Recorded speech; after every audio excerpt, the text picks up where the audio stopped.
Let's go! Let's go! Oh my God! We are the champions! Yes! Lincoln Star Boys! Yes! What's going on, guys? It's your boy Darren Gilliam, aka Black Flags Matter, back at y'all again with another edition of the NASCAR Weekly Podcast. We are joined here today by, well, some of our usual panel. Danny will be here momentarily, and joined by the one and only Mickey Johnson. How's it going, Mickey? What's up? How's it going, Mickey Johnson?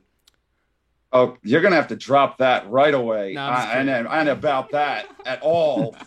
But No, I'm just kidding. hi, everybody. No. The one and only Michael Roots. I said it right. Oh my God, yes, you said it right. Yes. Oh, yes. wait, Awesome. wait. But you know what? I Awesome, actually sorry. prepared for this. Oh, you did. I came up with something. I already had the Maroots count Yes. that I was gonna keep track of, but you've already learned. So I guess I don't really need that. But I will tally if you start calling me that again, and then we'll have a problem. All right. Keep track of that. Really quick. Maybe we'll deduct it from his pick points. Yeah, maybe so. Yeah, Yeah, get it. The first take it out of the penalty. guess. The first ever penalty in picks history. Really quick, let me get through these super chats. Really quick, Blue Jimmy 48 fan, thank you so much for the $10. Watching tonight's show while we're heading down to Martinsville on the road. Can't wait to check Martinsville out. Can't wait to check Martinsville off my bucket list this weekend. And also, hi.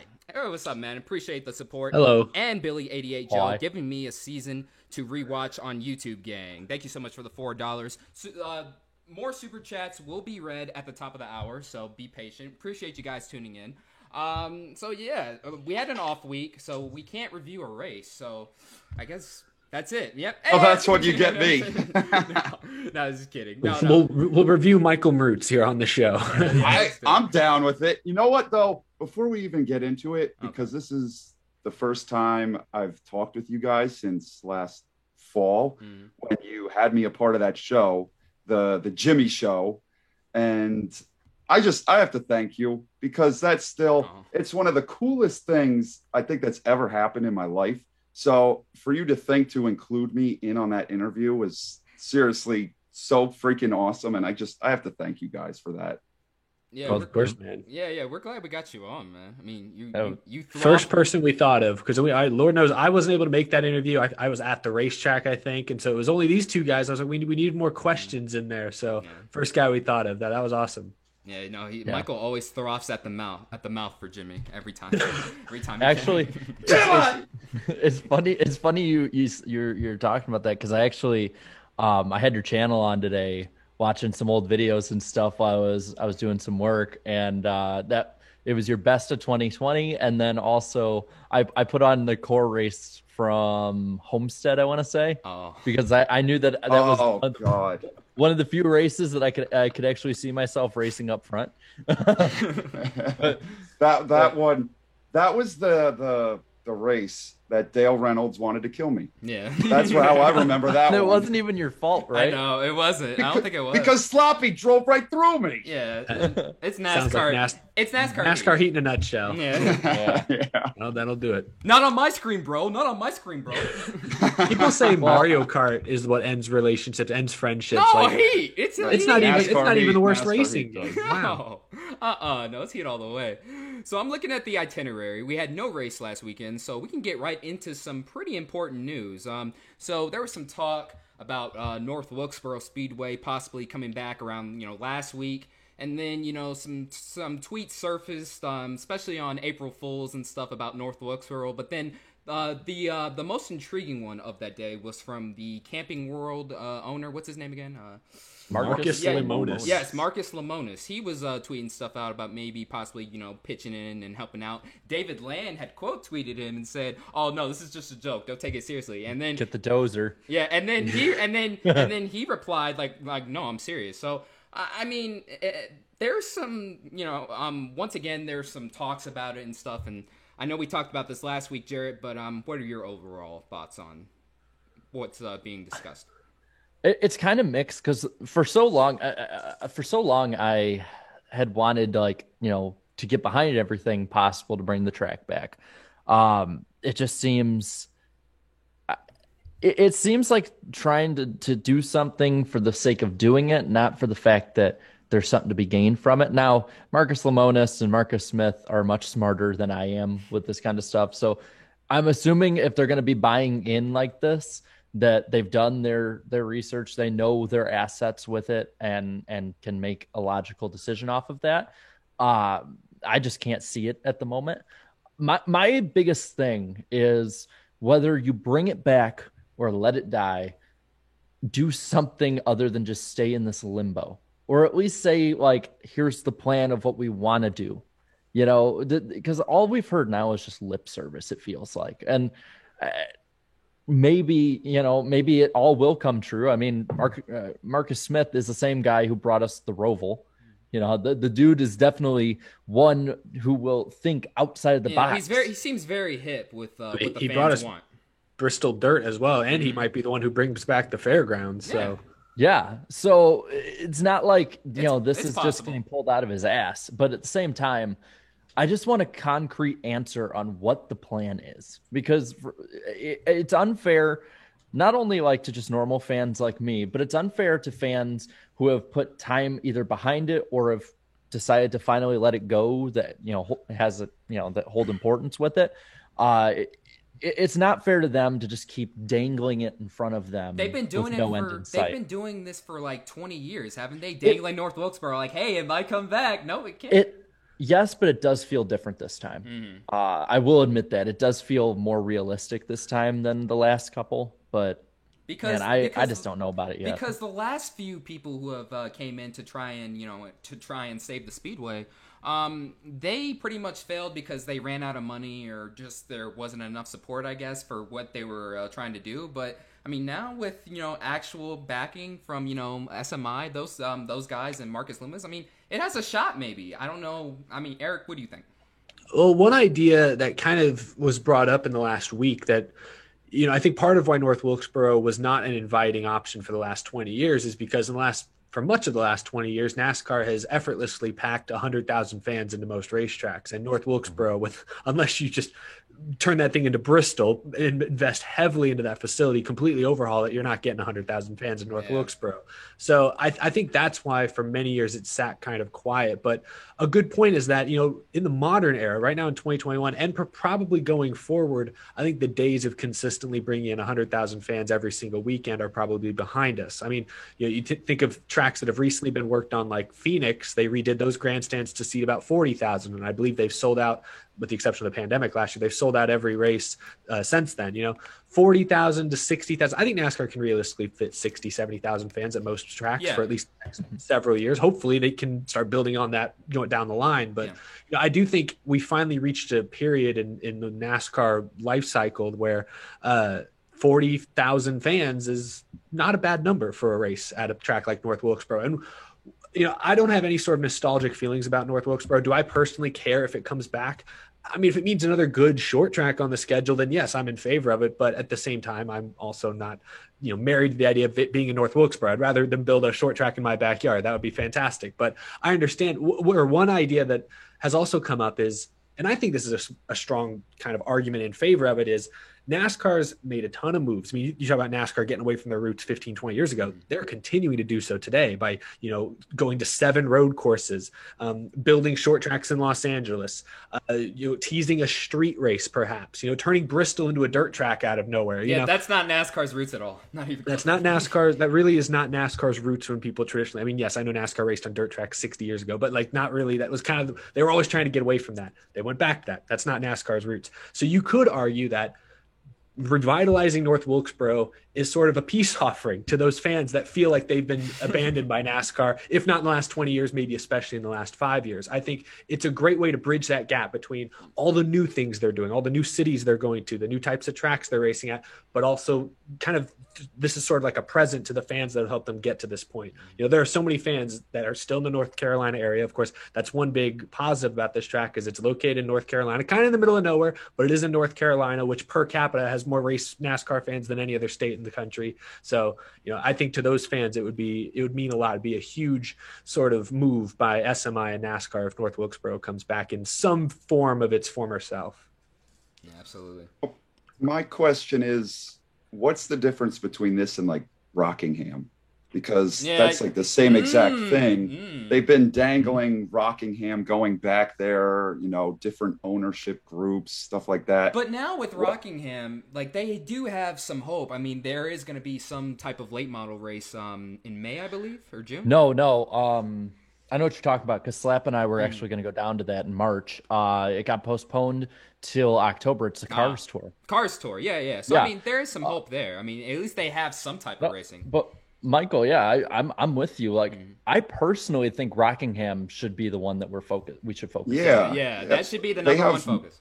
They have more of a facility, it hasn't been sitting there rotting for 2 decades. They can run races now. So I think Rockingham should have more of the attention than a track that hasn't been touched in however many years. Yeah, and if Rockingham does come back, they better market it better this time, because when it was in the Truck Series, like they were just like, yeah, hey, it's back, and then like, hey, we're gonna leave. You know what I mean? So like, you got to do better. Maybe this is me just being a cynical person in general, and this could just be a bad take. But I feel like the reason North Wilkesboro is getting the attention it's getting right now isn't because of anything that has been done with fans. I know isn't because of anything that's been done with drivers. It feels like it's something that, it's on Dale Jr.'s check. It's what it feels like. I told you. As Dale soon as Jr. fan. As soon as he talks about it, as soon as Junior talks about something, it gets done. Anything. And listen, it's good. Like, if North Wilkesboro comes back for an ARCA race, that son of a gun's going to be sold out. Yeah. Because it's North Wilkesboro, and especially heading out of a pandemic. I think I would even travel like all the way from Vegas to there just to see that. If it's an ARCA race, yeah, why not? I don't see the long-term plan here. I don't see it. And if it's a dirt track, because a lot of people keep talking about, well, let's make it a complete revitalized dirt track and its own thing. And I'm like, yeah, that's great and all, but if you have a choice between going out in the boonies of North Carolina and then going to going to Bristol, I mean, come on, man, I'm going to Bristol. Bristol. It's just the name alone with Bristol would sell that more. So I don't know what they're doing here. Again, I trust Marcus Smith. I trust Dale Jr. I trust Lemonis. I just don't understand where their thinking is at the moment. Doesn't it kind of feel like this all was kicked into high gear after that iRacing race last year? Which was, again, driven by Dale Jr. pushing iRacing to helping them. He was out there literally pulling weeds to get the track scared. Anything Junior wants, he gets every single time. Well, he certainly has the ability to move the needle. But no, you're right. Like the iRacing thing last year, which is why I think, the iRacing tease, which is now leading to real talks about turning North Wilkesboro into a track, which is why the Chicago Street Course iRacing tease is obviously indicative of a bigger thing. So I think it's real that North Wilkesboro, and going back to Marcus Lemonis and Camping World getting involved. I mean, he's proven that he's able to move some cash around and do big things in a short period of time. I mean, he went from like Wednesday one week having no trucks in the truck race to by Friday night, 12 or 10 trucks had his logo on them. So he can make things happen really quickly. We'll see what North Wilkesboro turns into. I'm with you, Jarrett, that I think long-term, I'm not worried about the next 5 to 8 years. If next year North Wilkesboro has been remodeled, kind of like they're wanting to do with the fairgrounds in Nashville, if it shows up like that, 35, 40,000 capacity, it'll be a sellout for the first Cup race. It'll probably be a sellout for the first couple of Cup races. Mm-hmm. But in the long term, when you do have, this is my big question that I raised on Twitter, was you got Bristol 2 hours away that's struggling to fill the stands for one weekend a year, let alone its 2 dates right now. And they just had to turn the whole thing into a dirt track to finally create some buzz around the spring date for once. Like, I just look at that and say, if you have another world-class, super fan favorite short track, just a short hop away, that's why when it came to the question of bringing a new short track in the Cup Series, of course we want more short tracks, but that's why I suggested turning Kentucky Speedway, which is another Marcus Smith Speedway Motorsports owned track located a little bit further north in the Midwest between a couple of pretty big cities, turn that into a short track, because at least now you have some distance between this new short track and, Richmond and Bristol, which right now are kind of right on top of North Wilkesboro. So in the long term, I could just see those races, if we have 3 short tracks all right there, plus if the fairgrounds reopens, you got 4 short tracks basically covering like this much space on the map. You're just going to, how are fans going to show up to all 4? If for 10, 20, 30 years, I just don't know that. They're not showing up to Bristol right now. Some of it's the weather perhaps, but I'm just saying they're not showing up to Bristol right now. So, and this is where the decision of bringing the fairgrounds back, in my opinion, is so intelligent when you look in comparison. Because, yeah, like we were saying, the next 5 to 8 years, it should be fine. It's long term. And this is exactly what got us in the same position that we're in now with NASCAR decision making, is short term decisions for long term problems. So you look at, for instance, the chase. Okay, and I'm not going to go down this rabbit hole too much, but you look at the chase. As soon as when the ratings went up, both years, 04 and 05, the first time anything happened that brought the ratings down a little bit, the first time that one of the fan favorites like Dale Jr. or Jeff Gordon or Tony Stewart were out, they're immediately talking about changing it. And that knee-jerk reaction of constant, ever-turning change, it has been something that's turned fans off. So I feel like if something goes wrong right off the bat, they could do what they did with Rockingham and immediately pull out. Whereas you look at somewhere like the fairgrounds in the city of Nashville, which is a city that is primed in the next 20 years to, in the words of people who live in Atlanta, basically be the capital of the South at this point. I mean, the place is growing incredibly. There's so many businesses moving there, so many sporting events. There is a culture in Nashville of growth. And that's what makes that move to Nashville it makes sense. So much better than this. Whereas North Carolina is one that's sort of it's up there, but it could very easily fall down very quick. I mean, there's so many things, factors with that. I mean, don't get me wrong, I could be completely proven wrong here, and I hope I am, because I would love to have North Wilkesboro back simply to say we have another short track, another track from the first season of NASCAR. But I don't understand. That's my thing. I don't understand this move. Yeah, I don't think you'll find too many fans saying, "Oh, I would never want North Wilkesboro back." Like, yeah, given the opportunity, I think most fans would say, "Yeah, we would. Yeah, we definitely want it back." But I mean, my question is, do they understand the type of racing that happened? Because I think there's a misconception. Like, yes, North Wilkesboro was an amazing track in its time, but, there were also some races where it wasn't, like, necessarily, like, the most exciting, like, for example, Jeff Gordon, he won the final race there in 96, won by, like, 5-6 seconds, I believe, something crazy like that. So, if we do bring this back, I'm curious what type of reaction we'll get from the fans if it's not immediately spectacular, you know what I mean? Oh, that's just normal in general. Yeah, I just think fans, this day and age, fans' opinions shift faster and more frequently than ever before. But go back to what you said there, Jarrett. I do want to make this clear.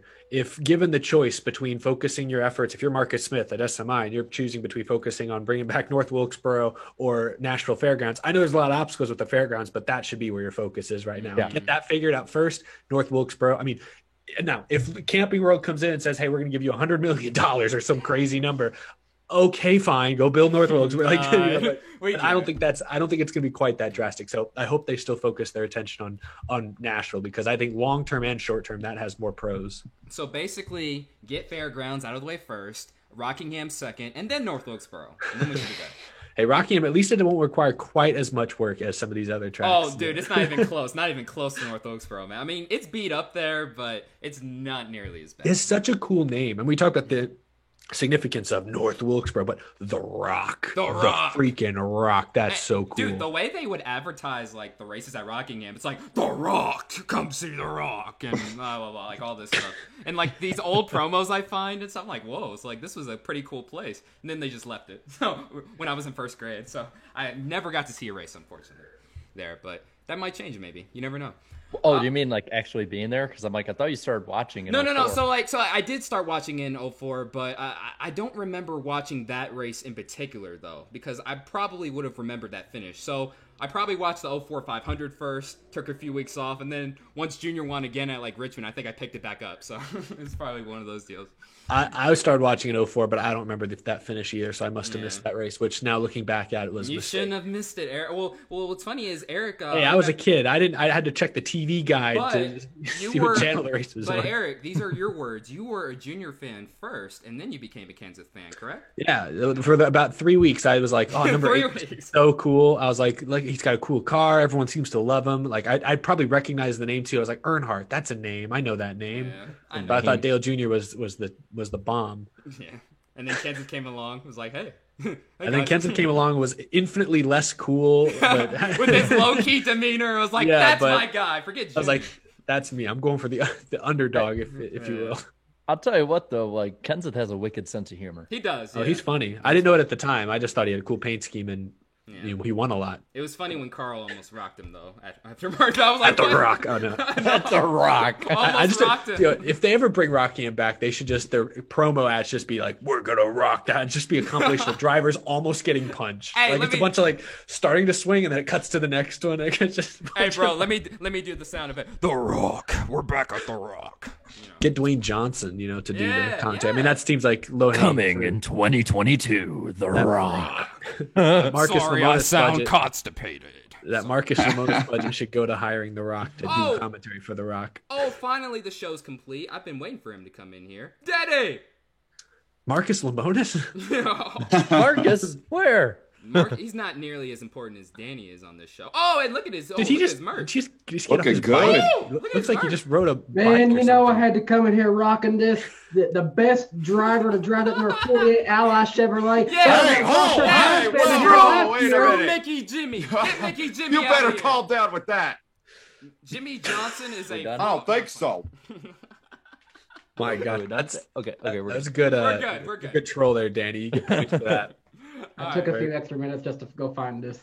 That's how I you're see like. how it is. So really quick, Danny, before we change topics, what are your thoughts on the potential on more talks with North Wilkesboro happening, perhaps? I think my way of thinking about this the whole way was that cost-wise, if they're going to bring Wilkesboro back in any capacity, if they want to have their permanent NASCAR dirt track, you got to renovate Wilkesboro into a dirt track. Yeah, if they want a dirt track, or if they just want to bring it back in its regular capacity, they just got to work really hard on that thing. Got to put a lot of money into it. So we'll see what happens with it. But really quick, just over 400 people watching, 150 likes. Make sure to lick the like button, everybody. Appreciate you guys tuning in. And, we have a poll. We have the poll, the famous iceberg poll. A poll. There wasn't a race. That, Jared, explain what it is. Well, Danny came up with the idea of having an Easter poll just so we could have a guess of who was the last comment. Were they positive or negative? I won't read all the comments like I normally do. I'll read like 3. So what was the question? Like, do you like Easter? Fun poll for the podcast this week. How was your Easter Sunday? We got 9.3 thousand votes, so we still got more votes than we did for the Clash. Are you serious? Oh, the Clash is dead. Dude, no, yeah, the Clash is dead, bro. Clash is Dying, dead. I should say. Nobody cares about it no more. Fading fast. Oh, But anyway, 31% of you had a great Easter. Good for you. Only 31%. 35% had a good Easter. Oh, what? 23% had an average Easter. 6% had a below average Easter, and 5% of you. Wow. you just don't like Easter. Yeah, had a bad day. Hate What to- I've been makes there. what makes I've been an there. Easter bad? Yeah. Like, what did you find in I that saw- egg? I don't Maybe know. the question is where the egg was hidden. So net positivity of 66%. Oh, I thought you were about to say 69. Damn it.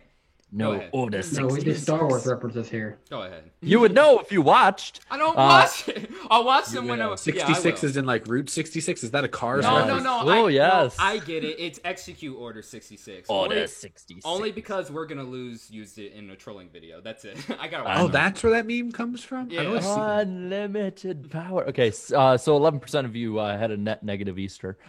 Sucks for you. Let's see. I wanna see if I can find let's see. Oh, okay. BTTF 1985 says you should rename bad category had to talk to relatives. Damn. Damn. Hey, it ain't be like that, man. Sometimes family just annoy you. Sometimes I don't know. I don't know. Let's see. I'm trying to actually find some ones that are a little I'm trying to find people that don't put normal ones, but fortunately, we have a loyal group of fans. You that guys votes always every like week. the same people's comments. Yeah, they got this little click thing going. They're Yeah. like, hey, they're like, hey, just like my thing, so I can. The get on show. ringleader. Whoever these top commenters are paying off everyone else to like their comments. They It's have a group corrupt. chat. Probably. It's Just put corrupt. it in there. That badass TWK says, I went on a date, planned a second date, and told I am not religious enough. Now I'm alone again. Oh, Told you're not religious enough on Easter. What? Wow. Wow. Wait. I've heard a lot of things before, but I've never heard you're not religious. How much God, dude? What? I've never heard that. You must not have been bringing enough God into their life. She must have been Mormon or something because those ones are. Damn.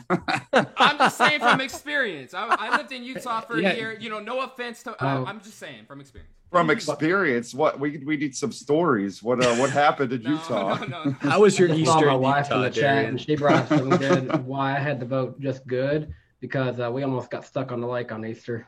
oh You had yeah. boat- you had boat trouble. Yeah. Yeah. What happened with Um, the boat? Oh, we'll talk about it a little bit. Well, Yeah. really quick, I'll read one more and then we'll go down to the bottom comment. Grunting Horse 32. That's a name. Says, I had COVID, but I'm blessed. Christ is risen. Amen. Hey, amen. Roller coaster in that comment. All right. Last comment from MV Rounder. Is it negative or positive? Negative. positive. Wasn't he? Is he the same guy that left like a freaking novel a week ago? Yeah, wait a minute. The positive one. He's positive. He's positive. No, Yeah, it's I'm gonna negative. say It's positive. negative No, I'm this gonna go time. positive. It's Easter. Positive. It was a holiday. It's Okay. Okay. I ended up working all day on Easter, but at least I got to spend time with my family and friends at church before I went to work. That's Okay, that's positive. Dang positive. it! Why do you have to be happy? he about had us at the first half. Yeah, Not I gonna thought lie. it was going to be negative. So he said, plus somebody at my church got baptized, so I'll give it a solid good. Oh yeah, But not great. Someone get baptized Not at church, great. too on Sunday. Yeah. No, that's cool, man. That's cool. You had a good Easter. Very neat. Can I just Oh, it's give funny you? because I just brought up the podcast again, and Lowe's actually was the first ad. Big. Hey, that's a where's- good omen. Hey, where's Mickey Jimmy? Mickey Jimmy's not in the Lowe's ad. What? What happened? Hey, I got my Disney World shirt. So I got plenty of Mickey for us here. I just have my high school track shirt on. That's it. Anyway, thank you all for voting in the poll. Yeah. The poll. Thank you guys so much. And now, damn, we are already you're next. on to the mailbag question. Okay, the famous mailbag question on the NASCAR Weekly Podcast. We've been doing it for like 3 weeks. It's famous. It's a tradition now. Dude, 3 weeks in internet years translates to like I think 2 months in reality. So I thought it was like a week on the internet equals a month in reality. I don't know. Time flies. Time flies, basically. It seems like we've been doing this forever already. But okay, this one was sent from Kyle Newton. Appreciate it. His question is, have all of you met at least one of your bucket list drivers that you wanted to meet? If so, who are they, and who do you have yet to meet? P.S. Spin the UFO, and where did you get it? I've been looking for them online, and to no avail because I don't know what to type in to look for it. Jared, if I was you, I would just email him the link. The famous UFO. Just go on eBay. Just go on eBay, basically. Wait, what does he he- search for? Yeah, He searches floating UFO Bluetooth speaker. There you go. We should. For those of you who don't know, this is actually a Bluetooth speaker. Like, Jarrett, take your headphones off for a second. Take your headphones off, Jarrett. Just, take Just it for off a second. Just say it for a Take- second. Take them off. That's too close. All right, never mind. Forget it. I'll tell you guys after the show. Oh, no! I don't know what's gonna happen. I don't get it. But to answer your question, my bucket list driver, Dale Earnhardt Jr., I finally met him in person for the first time in 2017. Little did I know at the time that would be his Las Vegas race. So it was perfect that I got to meet him before he announced his retirement. So that was awesome. And one guy I would probably like to meet that I haven't. I don't really know. I think I've met like a lot of drivers so far just through the show alone, to be honest with you. So I don't know. I don't really have anybody in particular at the moment. I met Dale Jr. Well, I say I met him. It's more like a brief encounter. Got him to sign a hat briefly at Talladega in 2018. I've met got a couple autographs in person from Chase Elliott, Alex Bowman, and Jimmy Johnson one time. And we've had Alex Bowman on the show and got to talk to my favorite drivers for a little bit. So that's it. Yeah, I mean, I had Matt Kenseth on my show and got to like see him at the track occasionally, get him signed stuff when I was younger. So obviously getting him on the show and talking to my favorite driver was really, really cool. I've gotten selfie with Richard Petty, some other pretty big names before, but I'm trying to think of who else I would have on my bucket list. Honestly, next for me, it wasn't like my favorite driver or anything growing up, but I guess just maybe part of it is just where I'm at now. Is I'd love to meet Dale Earnhardt Jr. Like get to not just bump shoulders with him in passing, but actually to have a deeper or an actual conversation with Dale Jr. I think obviously you hear his conversations on his podcast each week. Obviously we know how much he loves racing and how tied in he is with so many different people and stories in the sport, but I think that would be really cool. He'd be a fun one to talk to. Hey Dale, if you're listening, Hey, I'll Dale. host. Dale. I'll host. Dale, where are you, Dale? Quick, use the Dale call. Dale call. That's for the end of the show. Michael, how about you, man? Well, you guys got me as close to my driver as I've gotten. I haven't met him yet, but Jamai. that's the one and only. I could meet every other single Cup driver that ever existed. It wouldn't amount to if I think I would probably like just collapse out of excitement. I wouldn't be able to function if he was standing right there in front of me. That's my answer. It sounds like a real health emergency. Yeah, I would definitely need some Have medical the doctors on standby. Yeah. For real. Just drops on site. I have met Dale Jr. twice in person. I got to actually talk to him a little bit. The first time was 2017 at Chicago. Both times were at Chicagoland. In 2017, I saw this kid because there's places at Chicagoland in the infield that you could stay at, and drivers would go by and you would be able to get autographs. And I saw this kid doing the same thing, and I'm like, "Hey kid, who are you waiting for?" And he's like, "Kyle Larson. I can't wait to meet him." And I'm like, "Kyle Larson and Trevor Bayne." And I'm like, "Oh, that's cool. Like, did you see any of them?" He goes, "Yeah, Trevor Bayne went out with Jimmy Johnson and Dale Jr. earlier." And I'm like, "Are they coming back through here?" He's like, "Yeah, but I've met Junior like 7 times, so I don't need him again." And I'm like, Trevor Like, Bayne. get out of I'm like, it. Just and I'm pushes like- the kid. Push the kid. Get out of my. no. And I'm like, "Kid, I've been trying for 15 years to meet Yeah. you, man, and you're just like, I think it was like 11, Oh. I'm like, is it? His dad was there. I'm like, is it okay if I like stay here? I'll just like mind my own business. I just want to meet Dale. And I got to actually in the first season of the podcast, you can see the hat that he signed for me. They came back from a 40-mile bike ride because he used to post him online of like how far he would go. And he came back from a 40-mile bike ride, and it was like good 87, 88 degrees out. And he goes straight past me and into the driver's slot. And I'm like, "Oh, I'm like, dang it." But you Dang could it. smell him at You can least. smell it. Well, and my head drops immediately because I'm just like, my hero just went by. And as I'm thinking that, he does a complete U-turn and comes back out and signs for me. And I was just like That's awesome. this. I'm like, I was shaking like that, and I got to shake his hand. I got to meet him the next year before the slide job call. And Whisper the line in his ear. Hey, Dale. Slide job. well, I think You're I going to can need it. You're like from the future. You're going to need this one. slide job. We'll credit it to me. But I think now I think it's been 3 years, so I can probably say like what Dale and I got to talk about a little bit because I actually used it on a podcast 2 weeks later. I asked his advice on interviewing Bobby Allison, and one of the questions I asked, I said, was from a certain friend, was from Dale Earnhardt Jr. Again, people probably think I'm faking it if No, it's true. It's trustworthy. No, It's true. he talked about this with us like before the show. Ever I was happened. Like, we freaking all- out yeah, when he we all told remember me. it. like I was Like, freaking hold- out. yeah, hold on. I got the picture as proof. Yeah, we have the picture. I thought you had I- like, the Notebook. We Yeah, have sir, it proof. didn't happen.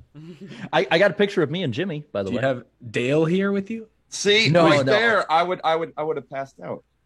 Dude, I got to meet him on a run. And being a fellow cross country runner, that was awesome. But yeah, from June 28th, 2018 at 4:33 p.m., me and Dale Earnhardt Jr. got to talk.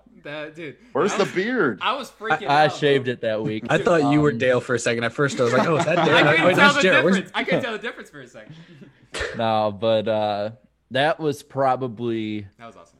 one of, if not the greatest moment I've ever had at a racetrack in my life.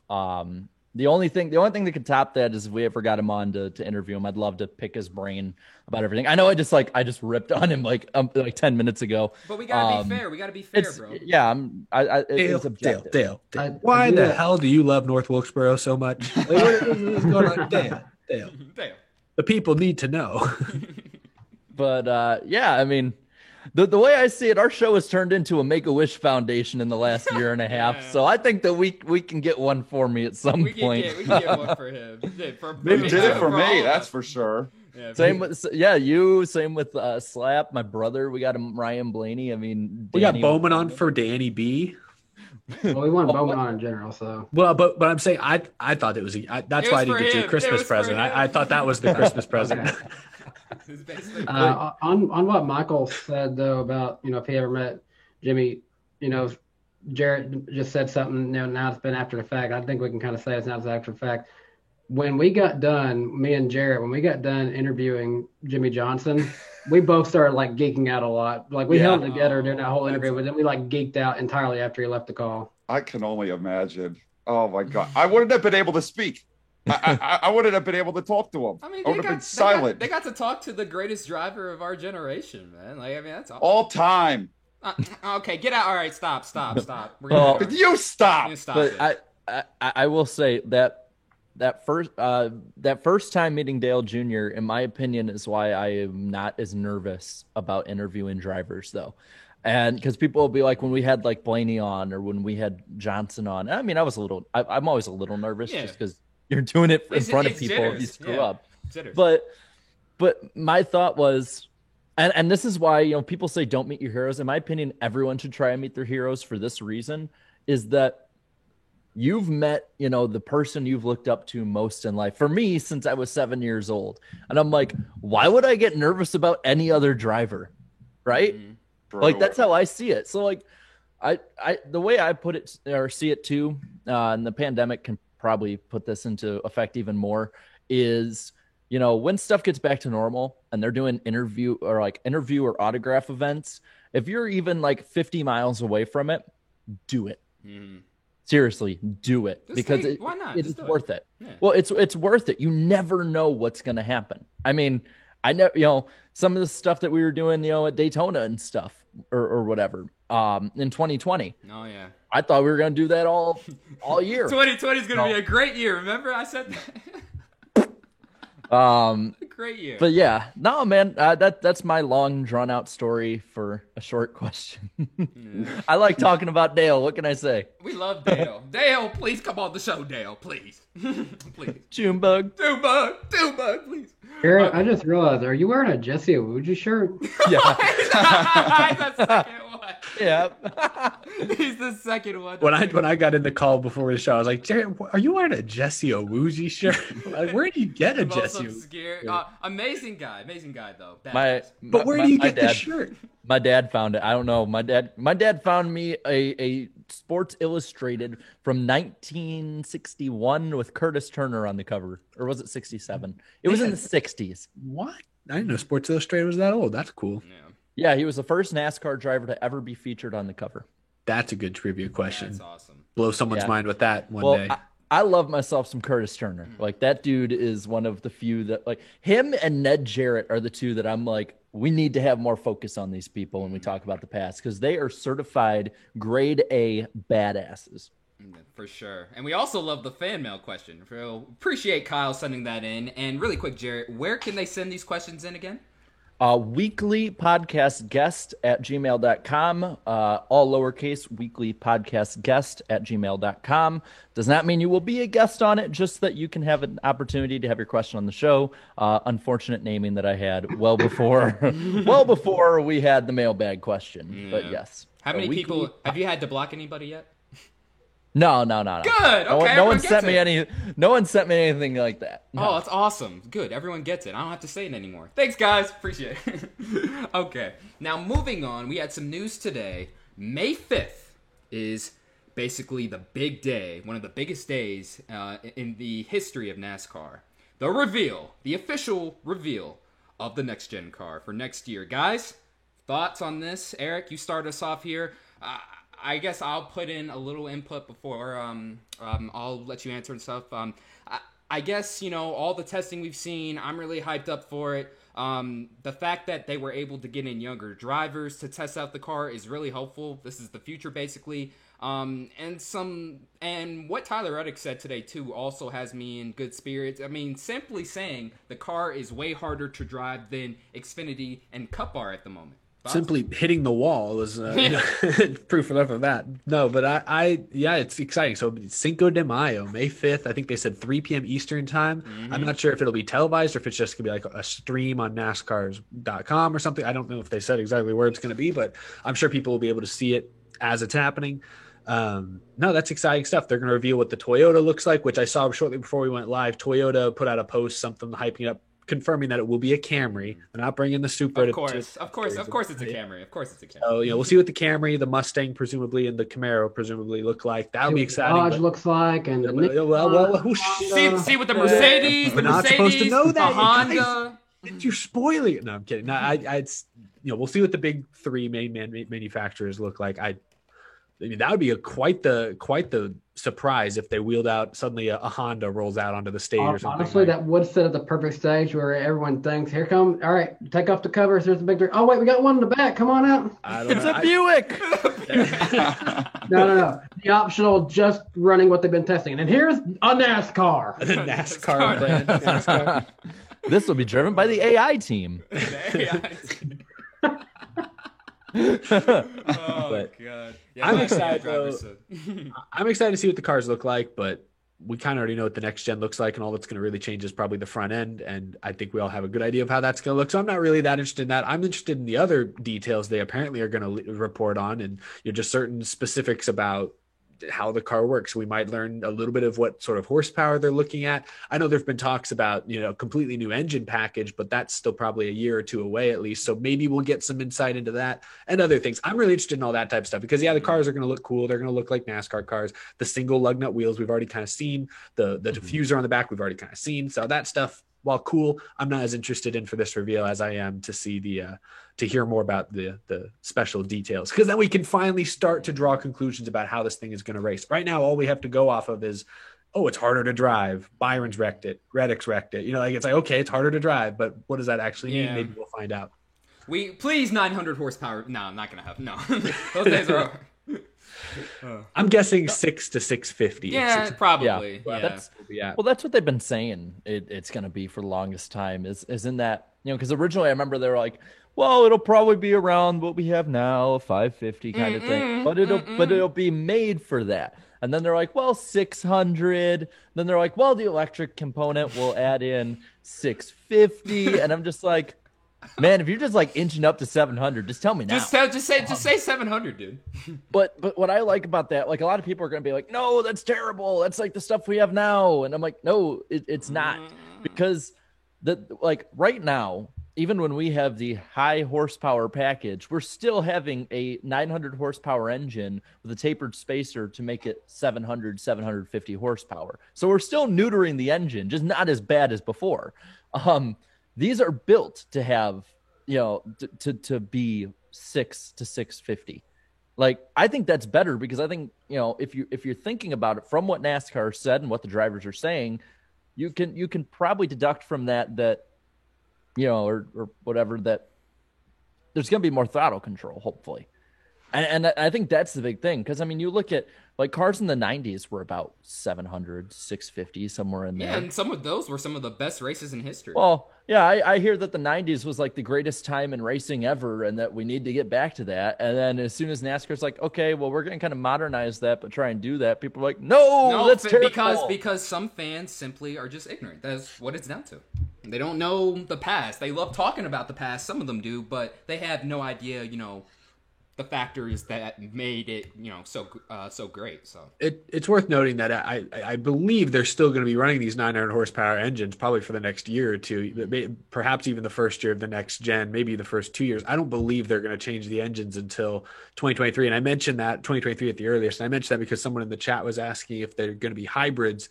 And I would say not yet. Down the line, there's well, no, that's what they were talking about that last year, that it'd be hybrids. Yeah, the new engine package will be. I don't think I don't think in 2022 is going to have a completely different engine. I do think they're still going to be running basically the same engines as today. What do you think? 2023, 2024, we could possibly have I thought originally they were saying 2022, but then everything got delayed a year. Yeah. So I would say maybe 23. I don't know. We'll have to, hopefully we get some more insight on that next month. But right now, from what I've understood, these would be the same engines for the first year or so.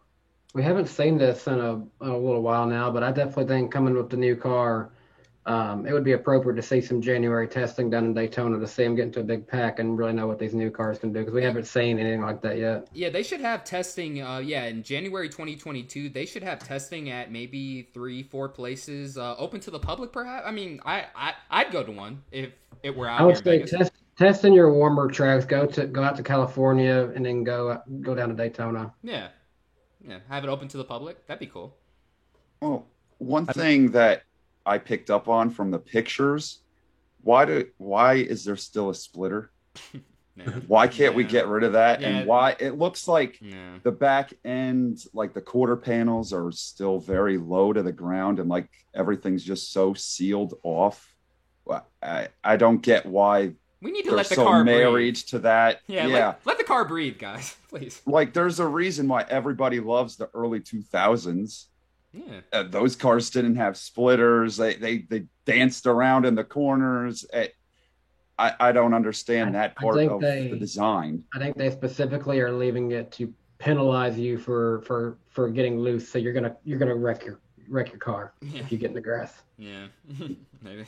They're like, hey, if you touch the grass, that's it. You're done. They have dirtles, and then they just say you have a splitter, so go get in the grass and tear it up. Yeah, I know there's a lot of things different on the bottom of the cars that are meant to at least take away downforce in some ways, or are meant to allow air to flow underneath the cars better than the current ones. So yeah, they're still kind of sealed off, but I don't think it'll be quite as egregious as it is now. But again, the thing is, it's all speculative. We're all, like you said, Michael, we're looking at these photos of tests and stuff, where they're just looking at photos. We're just speculating. NASCAR, hopefully it sounds like next month, is going to basically almost release like a bulleted list of here are some of the notable changes. That's what I'm looking forward to seeing. Like, until then, I guess it's all kind of speculation, but that's what has me the most excited, is those finer details. We'll learn about the engine. We'll figure out what's going on with the engine exactly, at least next year's concerned, and everything else. Just the way NASCAR's marketed this whole process too. I mean, it was just entirely different. I mean, with the Gen 6, they were like, new car, all that stuff, but like with this one, a new body. Yeah. I mean,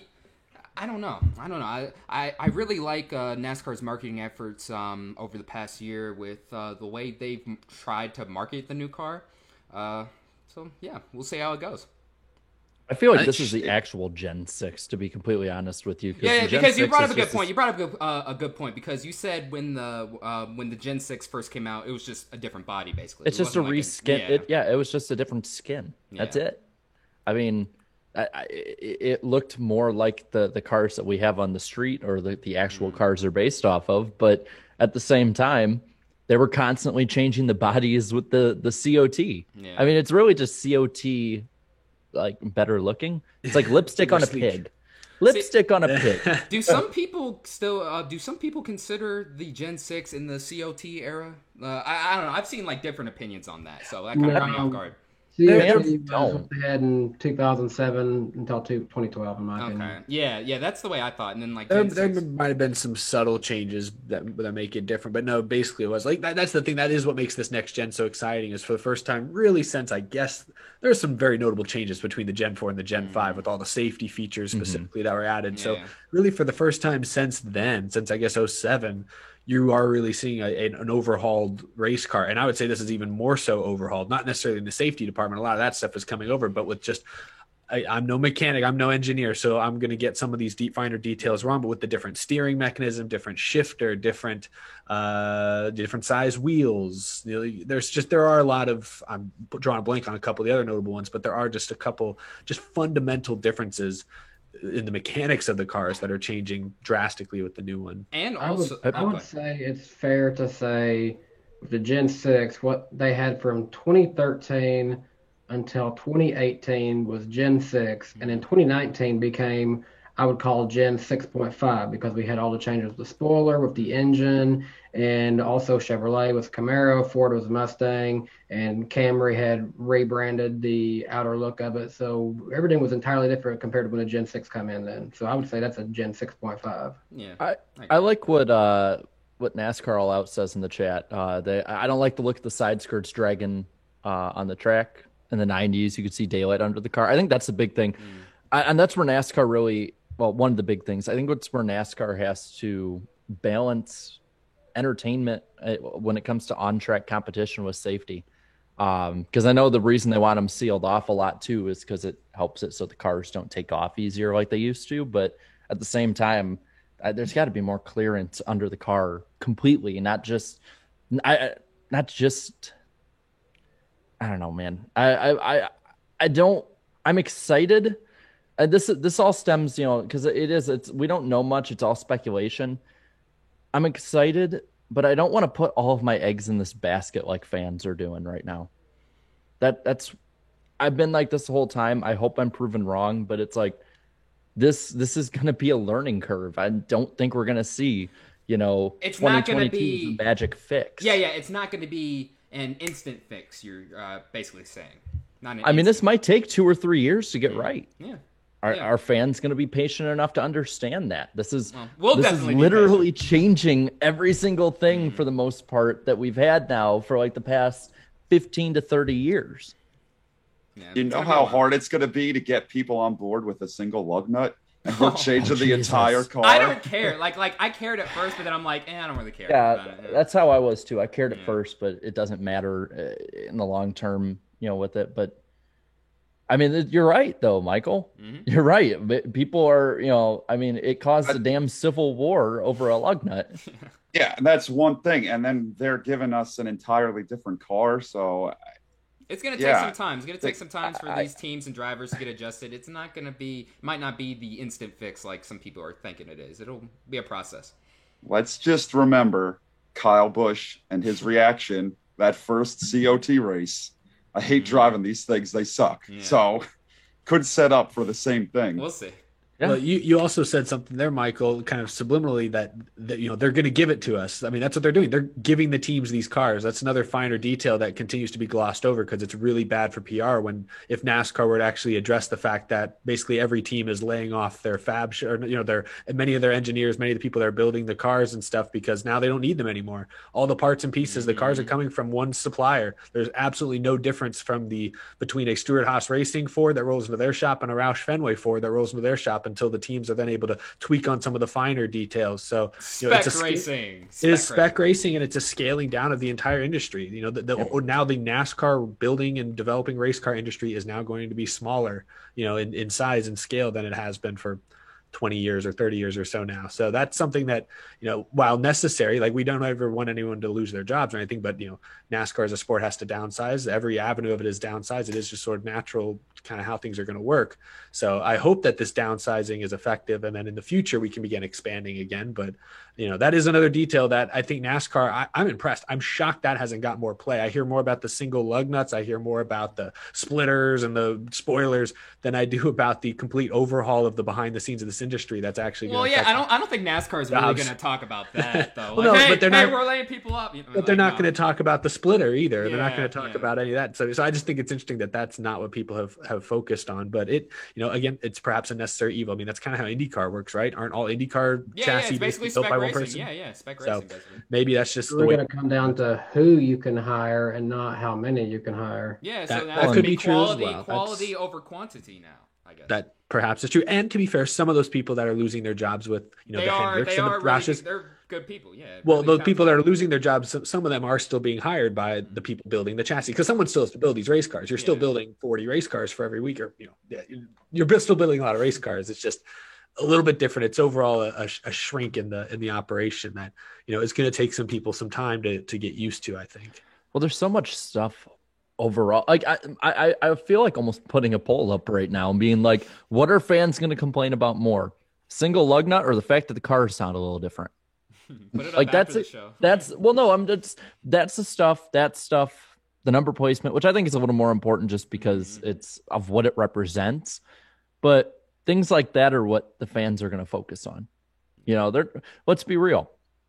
Majority of fans at home might hear that, oh yeah, so like 35% of the industry got fired after 2021, and they're going to be like, no. Let's be real. Let's be real. They're going to be like, oh, anyway. Yeah, but that's what they're going to But be. they slid the number back. That's the real problem. Yeah. Slide the number back. So, I mean, there's going to be so many different things changing here. I wouldn't be surprised if, because we're all, so many people are like, it's going to get better this coming year. 2022, everything's going to be so much better. Dude, we say and that every people won't be time. fighting. Well, and don't get me wrong, there's reasons here to say that, but I feel like this one's going to turn into, yeah, they thought there would be peace. And then continuous war amongst the fan base continued. Like that's what, look at the chat. They're reading. Yeah. And going into NASCAR next year, a social media coordinator, a marketing person, they've got better job security than other people do right now. Wow, that's crazy. That's crazy. Mm-hmm. Oh, Yeah. I guess one final thing for the Gen 7. Should they run them for the Texas All-Star race? No. No. That's not even possible. I don't think it's even possible. Yeah. I know some people were they We'll were talking see. about it, but I don't think so. No. Yeah, Put there's them in. a lot of people on Twitter, or some people on Twitter, were like, Well, just no, throwing out Eric, the what possibility. did you tweet? You say you said Oh, something about that earlier. I said firstly that I don't think there's no way it's gonna happen. I did a couple drivers even tweeted at me like, oh yeah, they would not even they wouldn't get close to a full field if they did that. So it's not happening. But even if it were possible, I think it would be a bad idea, because why would you spend all this time carefully hyping up this car? Why would you put it on full display first at the worst Texas, track on the schedule? Texas, There's a high probability that it would be a very boring race and would immediately take a lot of the wind out of the sails of the next gen. So it'd be a bad PR. It'd be a big PR risk to race them at Texas. Hey, If hey, we were NASCAR. if we were going to debut it at any track, just like maybe one or two times this The year, Roval. The Roval would be a road course would be the best place to a do. road course would be a good one. Road And if courses we and wanna short have tracks. fun with it, the Bristol night race would be fun. Yeah, you could probably handle it at Bristol too, but I think a road course, that's what they seem to be built for. And fans, road courses more often than not seem to be fun these Hey, days. watch them pick Talladega or something like, hey, we're just gonna tear these cars up now. We just Yeah, built that was some of the problem with the Gen 6 is the first time we saw it was that god awful Daytona 500. That was a little bit of a problem. Hey, that was a great race. Here we go. Bet. I love Mickey that G. I can second that. No kidding. Honestly, now the more I think about it, no wonder they raced the way they did. They didn't want to tear up their brand new cars. Yeah, they probably because like they And, didn't have yeah, any more parts for it. And then Jimmy threw it through the grass and ripped the whole front end oh off. yeah, that's right. You I gotta don't need this no And more. Go then- put it in Daytona, USA. and then they did that cringy Harlem Shake. Oh my god, that was so popular back in the day. Oh my god. But- Harlem Shake. I'm so glad I Viewers, that was wasn't bad. We have viewers that are back in younger than 2013 because I would not would have had to do that just because it was trending. Yeah, I didn't do it. I didn't do it at all. Yeah, how many of our viewers, Eric, do you think don't know a thing? They of what we're probably talking don't. They probably don't. Hey, No. if you're under the age of 10, you probably you would have been like an infant when it was happening. So if you're under the age of 10, you've probably you- never seen it. Eric, you or would have very been unaware. doing YouTube at that point. Did you do one? I was cringe as hell in 2013, but I didn't do a Harlem Shake. Are you The kidding? Harlem Shake was 8 years ago. Yeah, I was dude. doing. I was all up in the It's almost like 10 years ago, but it's crazy. 2013, What? you had the Harlem Shake, and then you had the ALS challenge. See, the only cringy trend I took on was Gangnam Style. That song still slaps to this No, day. and then like in between that and the Harlem Shake was planking. Yeah, Oh, yeah. man. People would just Memories. it was so I remember it was so much- planking. it was so dumb but so fun. I never did that. I did a Harlem Shake and it has since been deleted off of the Dude, internet. Never- 2013 was so simpler. It was a much simpler time. Anyways, let's move on really quick. Hold on, I gotta pull up the itinerary. I have an ad read. I have to read an ad. Oh no! I love that you announced I that. must read. It's Read. supposed Oh to my sound God. natural, Darian. I have to read an ad? Jeez. Oh, okay. But anyways, this episode of the NASCAR Weekly Podcast is sponsored by Lionel Diecast. Get your official 2021 NASCAR Authentics at your local convenience stores everywhere. Let's put ours up to Yeah. show. Oh, we didn't tell you, Michael. We now do this crap. little Oh, segment we show Michael, off yeah, Diecast. I forgot to tell you. I'm sorry, Michael. I'm sorry. I got one. I don't know if it's Lionel though. Yeah, get a Hey, Mickey. Yeah. I don't think mine I is got- actually. Oh, it's the Chrome version. Oh, That's nice. no, I got that's the nice. chromed one. I'm trying to get mine out of the case. Hold on. That's nice. It's got This one dust showed up. all over it. This one showed up from eBay today. I Yeah, I was finally about have to say, that's a nice. Matt Kenseth rookie car. I have his like final ride, which is like his throwback scheme, but I didn't actually have his rookie car until today. This thing is super nice, but Cool. for sure. So I right here have Dale Earnhardt Jr.'s Race to Win diecast from 2001 at Dover, right after 9/11. Has the I Heart New York on the back. Looks real nice. Has a lot of scuffs from that race. And well, if you saw on Twitter, you know that something came with. Well, I want you to look. Let's see, right there, You're not going to be able to see it. right there. That little dot. It looks that, like that, a speck. that small Go little get it. speck is Let's go get it. Wilson. That's I'm gonna, but I wanted to see if anyone Nobody. would be like that crazy to notice it. Nah, no one. Nobody's He that literally Looks like a red when I dot. jumped from to the here. Zoom call. He said, "Eric, can you spot Wilson in the background?" I was like, What? He got glasses on. You couldn't see him. I was zoomed all Yeah, the way. Wilson. Wilson. Wilson. Did that movie That's really come out in SpongeBob, 2001? I thought No, it came out in 2000. Oh yeah, The because they referenced the Tennessee Titans in the Super Bowl. Yeah, yeah. Michael's doubling it up with the Jimmy diecast. Yeah, I got the SpongeBob Patrick on the side diecast. I got a few up here. This is a really unique one right here because this is actually from 2006 technically, and this was ran like just like more for photo shoots at Homestead Miami, like debuting the finalized Toyota that was coming to NASCAR in 2007. The future. That's sharp. The future. Yes, the future is now.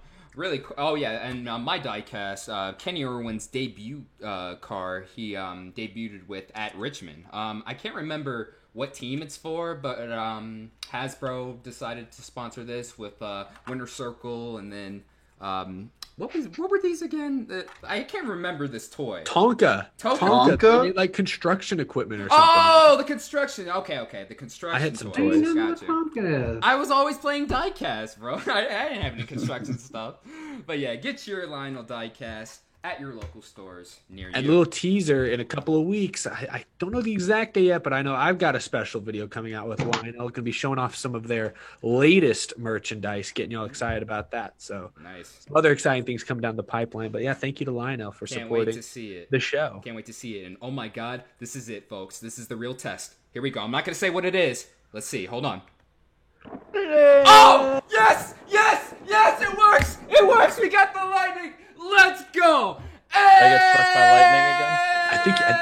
I think you did. I think you're in the spot that would do it. Lightning round on the NASCAR Weekly Podcast. You really We did broke it. it. I don't know how it was on your end, but you really broke it on Oh, our did end. I break out? Did I really break it?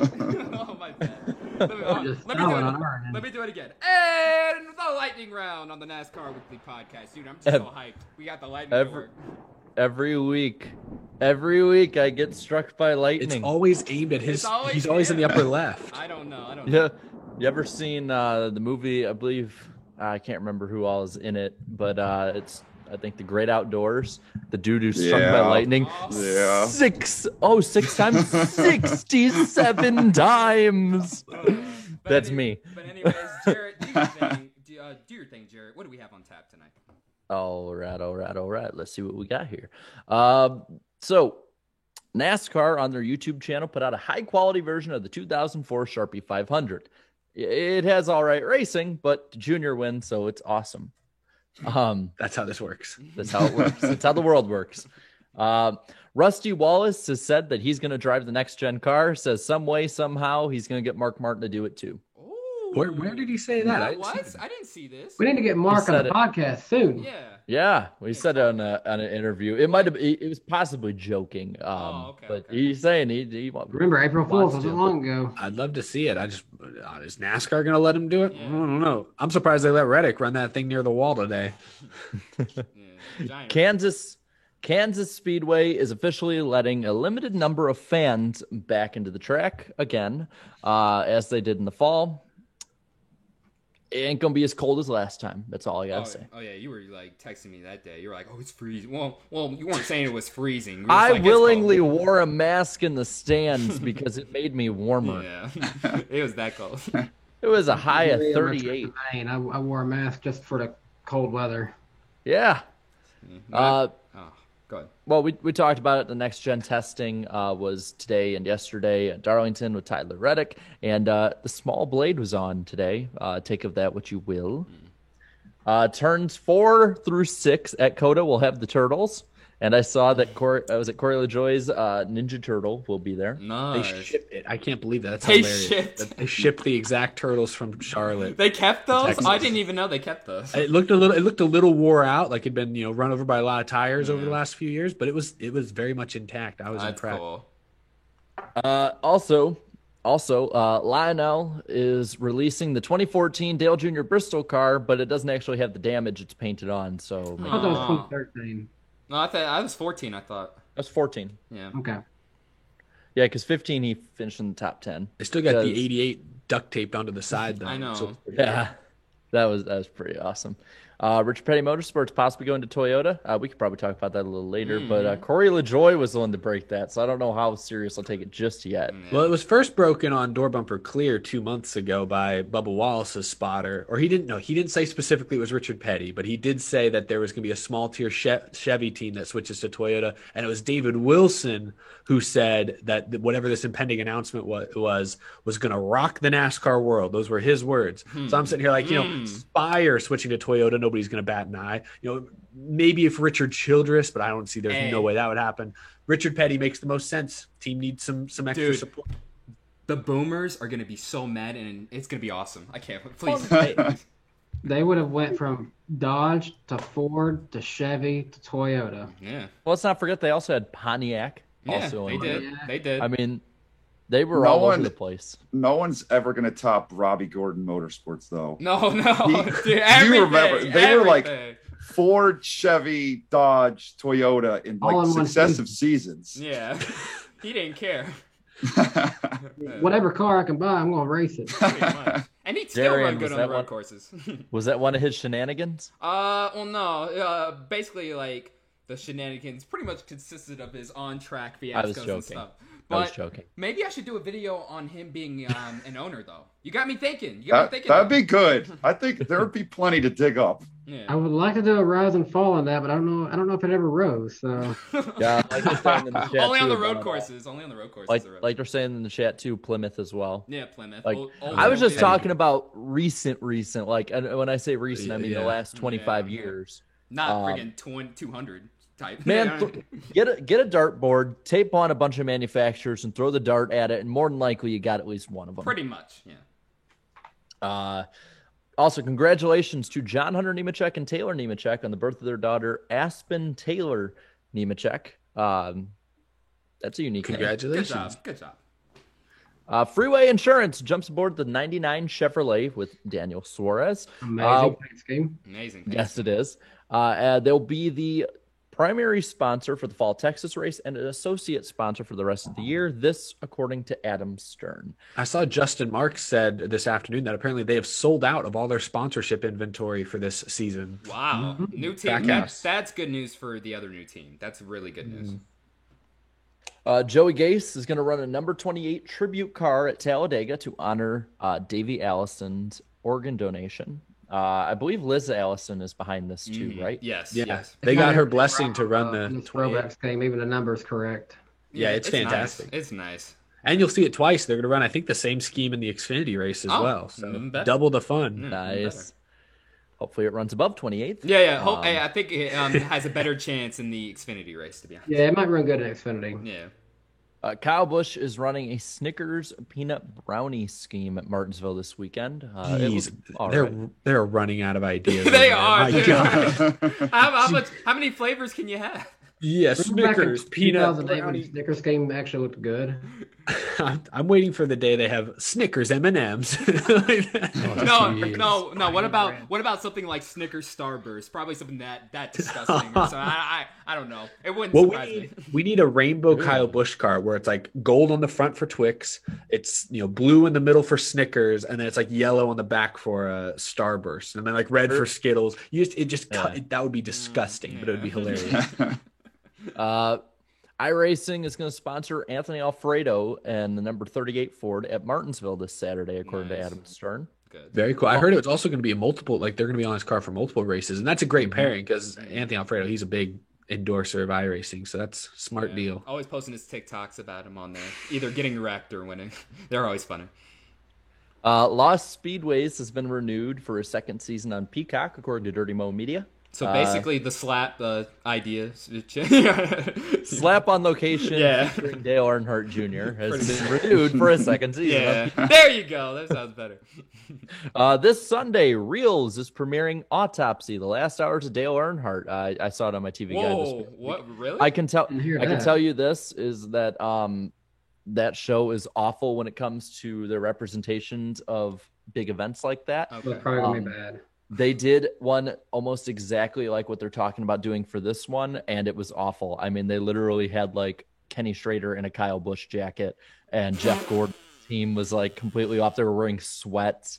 It was awful. Wait. So they reenact it? They're reenacting. They reenact it. Yes. Oh my God. God. If it's not the same people who made it, it's the same company. They had him in jackets. And I can say that. They had a dude there saying how he could see Kenny Schrader's face and his reaction to seeing Dale Earnhardt's body, even though Kenny was wearing a closed-faced helmet with the visor down. I remember seeing it clear as day, and it's like, what? And did Teresa give her approval for this? I don't know. They snuck it by her. They probably snuck it by her. He's not in the 3 car. It's one where I support her to go after it. Yeah. They don't have the 3 car. It's the backwards. It's the E car instead. Oh my God. Dude, I'm sorry to interrupt. $100 super chat. Oh my God. We have never had those. I haven't had those in a while. Oh my goodness. Thank you so much, Daytona, or Day 500 Champion 15. Thank you so much. Sorry, I see roots, and well, I have to do something. Thank you. Yeah, he's always doing that to mine. That's the same. Yeah. Oh my goodness. Thank you so much, man. I appreciate it. Oh, I almost had a heart attack there. Very generous. You better have me on more often. Yeah. It's a money machine over here now. Oh goodness. All right, sorry about that. Continue. 2 more things. The Wood brothers are going to honor Bernice Wood with the special decal at Martinsville this weekend.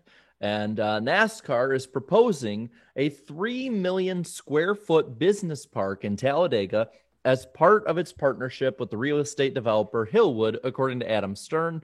I mean, there's plenty of room around Talladega to do stuff, seeing how there is literally nothing around it but a Waffle House. Just one Waffle House. Just one. I love Waffle House right there. Well, there's a few things, but man, I love Waffle House. But yeah, that's the lightning round. Darian, strike me with lightning again. Yes, and it works again. It wasn't a one-time deal. And once again, that'll do it for the lightning round on the NASCAR Weekly Podcast. And now back to the show. Before we get to all those super chats that besides the massive one that you've got to react to, Darian, our other sponsor of the NASCAR Weekly podcast is Forney Industries. As always, Forney that offers a full line of welding and metalworking accessories and much, much more. It's great for do-it-yourselfers all the way to professional metalworkers. So check them out at ForneyInd.com or at an authorized Forney dealer near you. I don't have my hat this weekend or a freaking plasma welder or anything. At least you have the Nashville. Show in action. At least you have the Nashville. Yeah, I got the Nashville instead. But check them out. Their link is in the description below if you're in the need for some heavy artillery when it comes to the machinery department. I was going one way that sentence, and I changed my mind. One of those, Eric. What was that? You don't have a plasma cutter handy? Everyone has one. Yeah, you don't have those in your I always keep a Matt Kenseth diecast within arm's reach of me. I need to start keeping my welding mask within arm's reach as well, in case I got to block out the haters. Cringe. Oh, man. Hey, thank you so much, Dave 500 Champ 15, for also becoming an official BFM channel member. Really appreciate it. And now, let's move on to the Super Chats. We are, way past the top of the hour. Let's go over them one by one. Bush Brothers fan, thank you so much for the $2. Hi, everyone. Hello. Thank you so much, man. Hi. Brendan Mitchell, thank you for the $1, the $2 donation. Really appreciate it. Groovy Goose with the $2 Super Chat. NASCAR to Jarrett's backyard to replace Chicagoland. Yes. Jarrett, do you have any room? Got any room?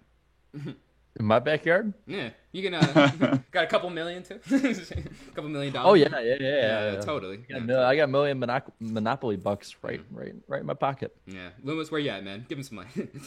Clips, thank you so much for the $5. What do you guys think of NASCAR remodeling Kentucky Speedway into a dirt track and bringing back the spring Bristol date? Love the podcast, by the way. Thank you, man. What do you guys think? Let's make Kentucky Super Speedway instead of 3 Mile Super Speedway. No, that's Texas. We gotta do that for Texas. Let's do it for both. No, let's do it. 69-degree banking, baby. Yeah, let's do that. Loop-de-loop in front of Big Hoss TV. Brendan Mitchell, thank you so much for $1.50. Thank you for the hearts. You left hearts this time. That's awesome. Appreciate it. Platinum. Go ahead. Going back to the Kentucky thing, I hope they do it. But it sounds like people aren't really. Yeah, they're not really sure of its ecstatic. future. There's honestly, I know it's close to Cincinnati, but honestly, just around the area, there's nothing really there at that speedway. Yeah, pretty much. I mean, is there any future at all? Or are they just gonna? I don't think so. I don't think so, to be honest with you. It's crazy to think when they made a decision for SMI to go get Kentucky Speedway.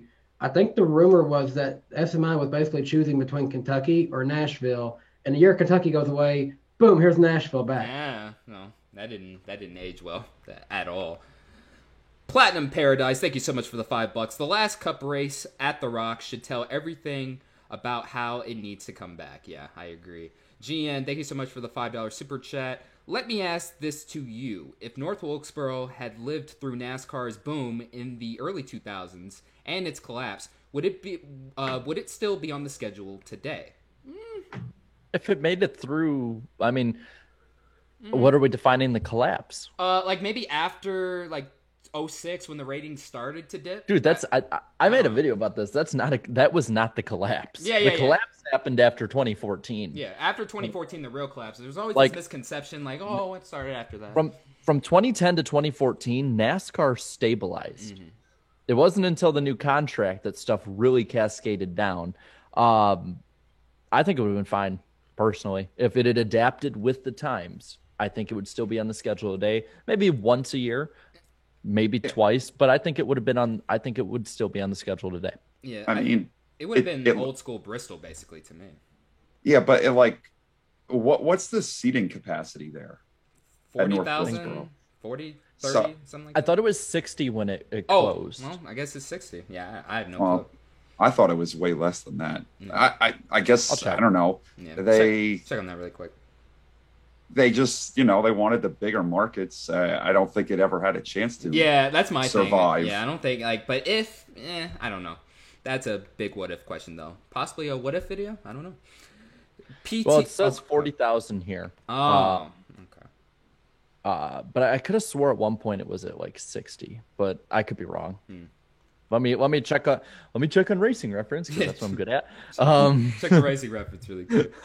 That's all we do. That's all we do, by the way. Just read Racing Reference. That's by the way. I just put it into my veins. Yes. I love the redesign they did on it. Yeah, it looks cool. really good. It looks really clean. Yeah, let me find it. Let me find it. Give me time. Doesn't have attendance. Oh, that way. Let's just assume it was around 40,000. Let's just put it that way. I could have swore I heard somewhere about 60 at one point. Yeah. I could have swore I heard that. That was but I the could be wrong. iRacing crowd. That was the iRacing. Yes. That was the iRacing days, yeah. PTM Billy, thank you so much for the $5. I have no attachment to North Wilkesboro or the Nashville Fairgrounds. Or no, excuse me. I have no attachment to North Wilkesboro, period. Nashville Fairgrounds is more likely to happen due to the market here booming, and it would be cool here. Yep, absolutely. They can just convince those annoying neighbors to let it happen. Yeah, like seriously, if you're gonna live by a racetrack, just enjoy the racing sounds, please. Like there's or move. They're not gonna move the racetrack just for you. So it's kind of funny. Like, isn't it New Hampshire that has like the race has to be done by a certain time because of the neighbors because they just hate the sound? I think so. Like, come on. I know it's clueless. I know it's so dumb to me. Sterling Simons. Does New Hampshire have lights? It doesn't matter. Sterling Simons, thank you so much for the $5 for Rockingham NASCAR ads. Dwayne should say, "Can you smell what the Rock is cooking?" See, that'd be perfect. Yeah. That was a good impression. Oh, thank you. Jay Hick. See, I knew you were gonna say something. I can hear it. I knew you were gonna say something. Never mind. Jay Hick 365. Thank you so much for the $2 super chat. Y'all are popular. ... Make NASCAR add lights at Dega. Hashtag lights at Dega. We don't have quite the same. If Dale Jr. called for it, I'm sure it would happen. Yeah. We're not quite there. Hello, Mr. NASCAR. Add lights. Mr. NASCAR says he'll do it. Mr. NASCAR, please. Or no, excuse me, IndyCar. Oh, no, not IndyCar. No. We don't want IndyCar. Yeah, I'll just call up Jim France. I got him on speed dial, man. Yeah, I'll get right on that. No, really quick. We don't have that pull. Really quick movement. Thank you so much for becoming an official BFM channel member. Really appreciate it. Hendrick Chase 9, $2. Mickey Darian. Yeah, I don't have any Mickey titles to my name like Jim I over there though, so it's okay. No, I'm kidding. I told you I'd be chill and calm if you didn't piss me off. That's just wait until the end of the show. It's gonna get really funny. Oh, great! I can't wait. Ian Alvarado, thank you so much for the $10. Speaking of Dale, CEO of McLaren, Zach Brown. I even stumbled myself. Dale. Why'd you say it like that? Because it's spelled Dael, like in all caps though. Okay. All right. Yeah, so it was obviously just a parody of it. A CEO of McLaren, Zach Brown, made a bet to Daniel Ricciardo of the three that if he gets a podium this year, he gets to drive the authentic Wrangler 3 car. Cool how NASCAR and F1 meet. Yeah. I would love to see That's Daniel. cool. I would love to see Ricciardo try out some NASCAR road courses someday. So, hopefully we see him down the road. Thank you so much, Jake, for the $2. What is your go-to topping on pizza? Easy, pineapple. No. It's funny because Jake was there during the. It's an inside joke. He was there. But yeah, I love cheese. Basically, Darian. What? Are you ready? Yeah, Are you ready? Yeah. Are you ready? Yeah. Yeah. Okay. All right. Here we go. Here we go. Okay. All right. That's a story. That's a story we need to like tell in its entirety. Yeah. We will tell the story eventually. Not right now though. But. Let's do it on the next IRL stream. Yeah. Let's do it. It's really fun. Might as well. Wait, what? Eric. Oh! I just. Oh my God! Where did that even come from? Oh, that face. Was that for the $100? Oh wait, super did you chat? get that during his freak out over the super chat? You got that during the super chat, bro? He's wearing his track t-shirt, and then Dude, that's awesome. Thank you so much, Eric. Eric, send that to me in the Oh DMs, my please. God. that's staying there. The That's rest of even this. better than the other picture that you Dude, had. that's awesome. Yeah, I got this one as well, but it's not. No, the other one is better. The other one is Yeah, better. we'll stick with. Yeah, We'll put it stick back. with this. We're almost done. We're almost done with the super chats. I promise, chat. We're almost done with, Oh, the man. super chats. Groovy Goose, thank you so much for the $2. Spin the UFO. Spin the UFO. Spin the UFO. He said it 3 times. Yeah, spin the UFO. Spin it until it falls off. Or hits or the magnets. It just goes. It's like one of those discs from Tron. It just starts bouncing off the walls, slicing people's heads off. Sublime D, thank you so much for the 2 super chats. Money is a problem. Yeah, money is the root to some problems from time to time. What was that in I context think, of? I think it was the. I think it was. We were talking about people getting laid off and things yeah, like that. Yeah, all that stuff. I think. And then the second one was, you know what NASCAR needs? Someone to throw money. Yeah. Ironically, We need And more so many more problems. money. Norway. Yeah, we need more We- money. We need that internet money. And the final one from Daytona or from Day 500. Oh no, that's the $100. That's the $100 one. We already read that one. Well, that was worth repeating again. Yeah, I'll repeat it. Hold on, I have to refresh it really quick. Wait, hold on. What am I reading here? I don't know. YouTube's best help. Okay, now I can see it. Day 500 champ. Thank you so much for the $100 super chat. Sorry, I see roots. And, well, I have to do something. LOL. So, appreciate the $100. Kale Kigginson. I think I said his name wrong. I'm sorry. Thank you so much for the $5, though. Pour one out for NBM Motorsports and Timmy Hill. Yeah. That sucks. Yeah. What was the whole backstory with that, though? I didn't hear the full story behind it. I just got the headline today. I didn't have time to see it. Damn. I didn't see what was announced today, but they were saying that without being able to run pro invitational races, they weren't going to be able to run the full schedule the rest of this year. Yeah, man. That was part of I that didn't whole even deal. see what happened. Damn. I didn't even see that. Sponsorship deals. They're packaging their sponsorship partially around the pro invitational because everyone knows they're going to run 35th. Well, in those, and they sold sponsorship that way. Yeah, and so they Pretty thought, much. hey, we can. But so that was part of the issue. I don't know if that's. I didn't see if there was something that came out today. I don't know. Yeah. But I know they're not on the entry list for Martinsville, so it's clear they're cutting back some of their operations. Yeah, they're not going. They're not going. By the way, Darren, you're gonna like what you see on Twitter from Nick Man. Oh, yeah, I can't wait. We're almost done with the super chats. Only 2 more. Nick Aris, thank you so much for the $10 super chat. A year of being sub to you and Michael. You are a great human being to not only your supporters, but to your friends and family. I see you as an amazing role model on YouTube. You are the GOAT in personality. Oh, thank you. Thank you so much, Nick. I appreciate it, bro. I appreciate it. I love trolling Michael, by the way. It is so funny. So, I'm glad we're Yeah, I love it. I have a great time. Some take it serious, though, and that's another funny part. Yeah, some do take it serious. Like when I'm streaming and they're like, Darian, why do you got to be so mean? Like, he's so mean. I'm like, no, we're joking. Why you gotta be so. Hey, I just want to point this out. I know we're doing super chats right now, but I see something kind of interesting in the chat from a James Leos. It says, "Hi, I love the show. Did you know there's going to be rain on Friday night and Saturday night? Do you think NASCAR will use the rain tire that they tested this weekend?" Nope. Nope. No. They already said that because people brought that up. They're like, that was very preliminary. We need more testing, and I'm like, Okay. Hey, Larson said it was ready to go now. I think if they had enough built, I just don't think they have enough made. If they had enough made, I wouldn't rule it out. Especially, I haven't looked at the weather. If it actually is expected to rain Saturday, Friday, and Saturday, then I think if they had them in stock, they'd do it. I think they'd say, "Screw it, we're gonna do it." And the final super chat. Oh, go ahead. I just said, not a bad idea. Yeah, not a bad idea at all. The final super chat from J Hick 365. Thank you so much for the $2. What is small blade? Is joke? Is spoiler? That's what he said. I guess they just didn't get it, but Wait a anyway. minute. No, like, yeah, what it's is a that? spoiler. The spoiler. Yeah.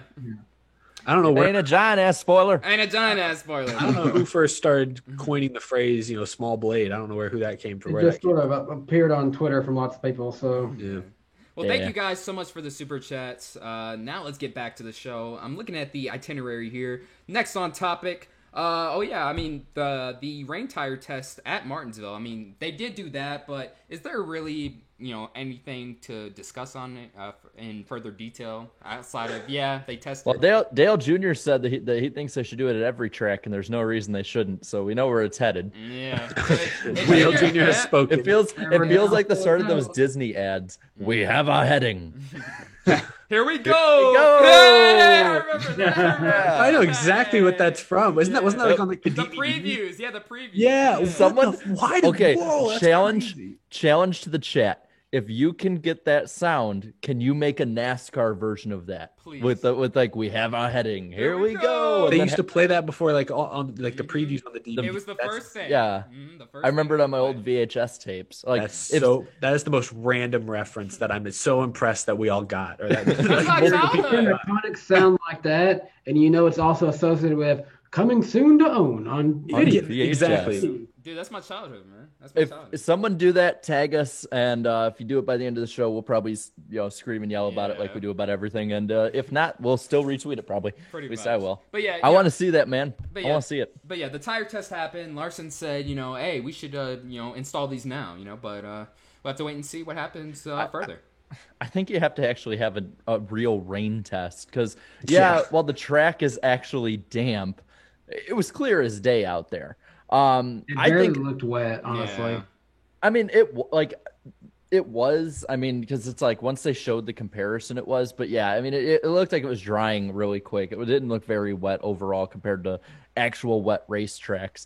I would say if you want to take that step, put windshield wipers on all the cars at all times. Then I would say I think the only places you can't do them are the super speedways. Like that's the only places that like that's a no-go. I'm not going to have a 35 car pack in the rain. Oh my, that would be so crazy. We've seen what happens. I would wonder, it may not even be used in the mile and a half just because I don't know. I feel like the speed will slow down dramatically. And all of a sudden your 500-mile race is a 5.5 hour event, And like I hate the just slow down. I'm like that is such a slow down. Slap slow to down. Any driver. What? It's like they're going to try to go slow. fast. Drive slow. Yeah. I'm just saying you're not turning 29-second laps at Charlotte, in like signiantly wet conditions, no matter what tires you. But put that's in the so car. funny. At least if I had to guess. That's a funny argument though. Just drive slower, bro. What? I have never. Oh. I'm like this is NASCAR, not Illinois. Yeah. I mean, my thing with it is it kind of seems pointless to me unless it's going to end up where we have rain tires at intermediates because short tracks you could dry in like an hour now with the Air Titans. So it doesn't really, it's not that big of a deal. Yeah, it's more of a bigger deal for intermediates. That's always been the main issue, I thought, Yeah, so if it's not going to lead to that because the speeds are too great and they just wouldn't be able to handle it, then what's even the point? Yeah. It just seems like a waste. I can understand. I mean, like for years the argument has been, you can't do rain tires on intermediates. The cars just won't go fast enough. The bank turns and stuff; those just slide off and all that. But I mean, at least we'll have them in some capacity. It's looking like at least for the short tracks. So yeah. I mean, I won't rule it out. We could see some intermediates with rain tires. But I agree that if they're only, say it was only limited to Martinsville, hey, we've built a whole tire that can only be used at Martinsville if it's kind of wet but not pouring. Like that would be exactly. There'd be no point in that. It sounds like at least these tires they're hoping they could be used at 3 or 4 tracks. But yeah, they'd all be like kind of short or they threw in a couple mile like Phoenix or Loudon. I think they said they thought they could run these out. But no intermediate tracks, nothing like that, right? I don't think they're even looking at intermediate tracks. Yeah, that's what I think they're thinking like, okay, if it rains in New Hampshire where they race once a year, or if it rains in Phoenix where it never rains, or when it rains in Martinsville, okay. I don't know. I do agree it's kind of a very limited scope, but if it again anything that gives NASCAR a slightly better chance of beating the weather, go for it. If it's in your budget, go try. Yeah. I mean, I think they realize that they have to do something because just the amount of viewers that they lose on these rain delays, it's like half, if that. Mm-hmm. I don't know what the answer is. Like, do we have to start building domes or what? Like, all dome around every. We have the technology. Because they need to do something, but I don't know about this rain tire. And we have actual like data points to prove that we don't lose, especially when there is hope that there will be racing in during the day. We don't lose as much of our audience as we do putting it to another day. Like it just. Well, that wasn't true this year for the 500. Well, I'm talking a realistic time. Like, let's be real. Sure, It was not that was late. That was realistic. very late. We, That was very late. We were being at the track. We're all just like, well, let's find a hotel for tomorrow night and make sure that it was we're crazy. going to be in It Daytona. was a crazy Daytona 500 being there for sure. Yeah, but like, for instance, 2015 Homestead, was raining beforehand, got delayed for a little bit. There's been Homestead in 2020. There's kind of a common denominator here with those two. But I like what Tight End Loose Off says in the chat. Like Bob Pockrass suggested a tarp system. I think that could be something you could look at doing. I mean, he really? Baseball does it. I mean, if it's possible. At short tracks, maybe yes. at Bristol and maybe If Martinsville. they set it up where it's like attached with the safe barrier, and you just basically unwind it and clip it to the inner walls, maybe. Yeah. Giant ass tarp for a giant ass track. I'm just surprised. I'm just surprised to hear Bob. I feel like Bob Pockrass is like as realistic, like he is as rooted in reality as possible. I feel like a tarp is not quite dome levels of fiction, but it seems very unlikely. I don't know, but okay. Well, if he says if Dale Jr. says it's possible, it's going to happen. If Bob Pockrass says it's possible, then we know it's at least possible. If Junior wanted to shorten the Daytona 500 to 20 laps, they do it. To 500 kilometers. Yeah, 500 kilometers. They do it. Dale Jr. just needs to speak the tarps into existence. Dale, dude, just run NASCAR, dude. Just run it. No, he already does. Yeah, you're like he unofficially does basically, But yeah, just take the realms of it, man. Take the helm of it at this point. That'll do it for that. But now it's time for race picks. We have a race this weekend. Hold on. We got more stuff. We do. Well, there's a lot of info here. I want to do an info I was gonna let you read it dump. off. I was gonna let you read it off, of course. All right. Well, anyway, for those of you, a lot of people, have probably noticed that every race so far this year has been on Fox. That changes this week. Both races for Cup and Xfinity are on FS1. If you're listening on the radio, MRN. Saturday night at 7:30 p.m. Eastern time for the Cup race. The Xfinity start time is Friday night at 8 p.m. Eastern time. For those of you going, because I know a few people said that it was helpful for the last couple times. When it comes to like vaccination for COVID and cases like that, fully 20% basically and 35% for at least one dose. And COVID cases actually have went down really sharply in the last week in Virginia, and the lowest amount of deaths since the start of the pandemic. So there you go. That's if that puts any of you at ease, you're welcome. As for the weather, that won't put you at ease. Friday night doesn't look that bad. 74 degrees Fahrenheit, a forecast of 60% precipitation according to AccuWeather, and this was like an hour before we went live. It could have changed since then with thunderstorms.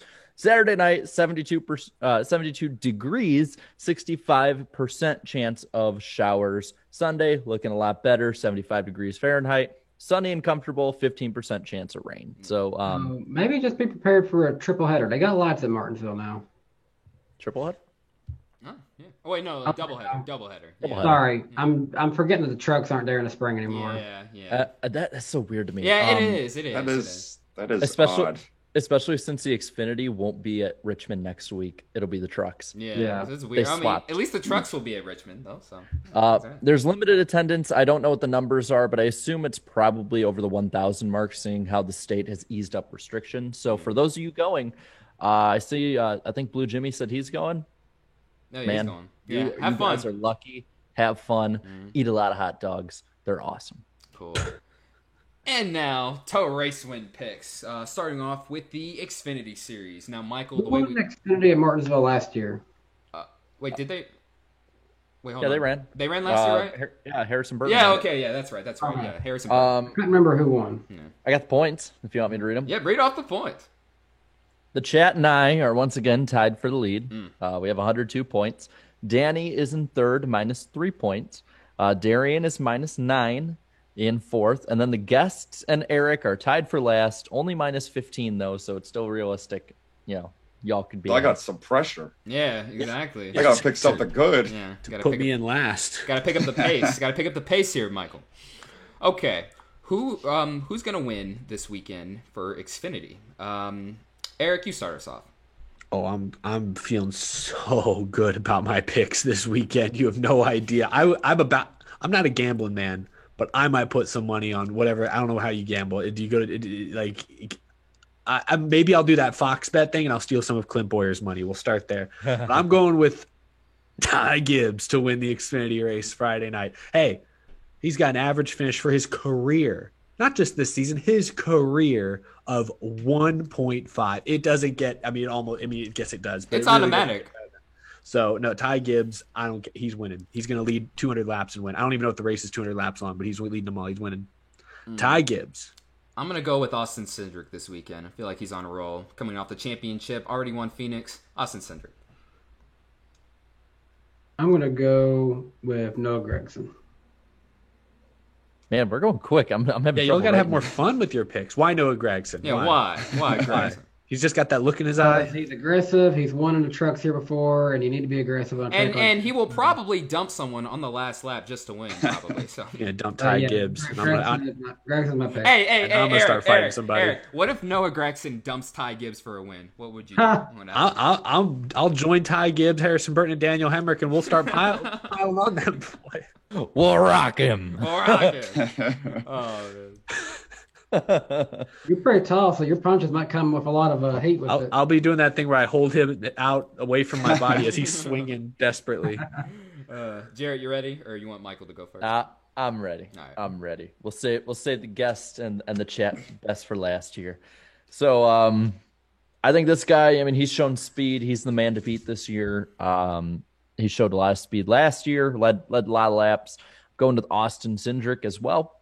I think that he's gonna win. But I would not be surprised if it is Ty Gibbs he has to beat.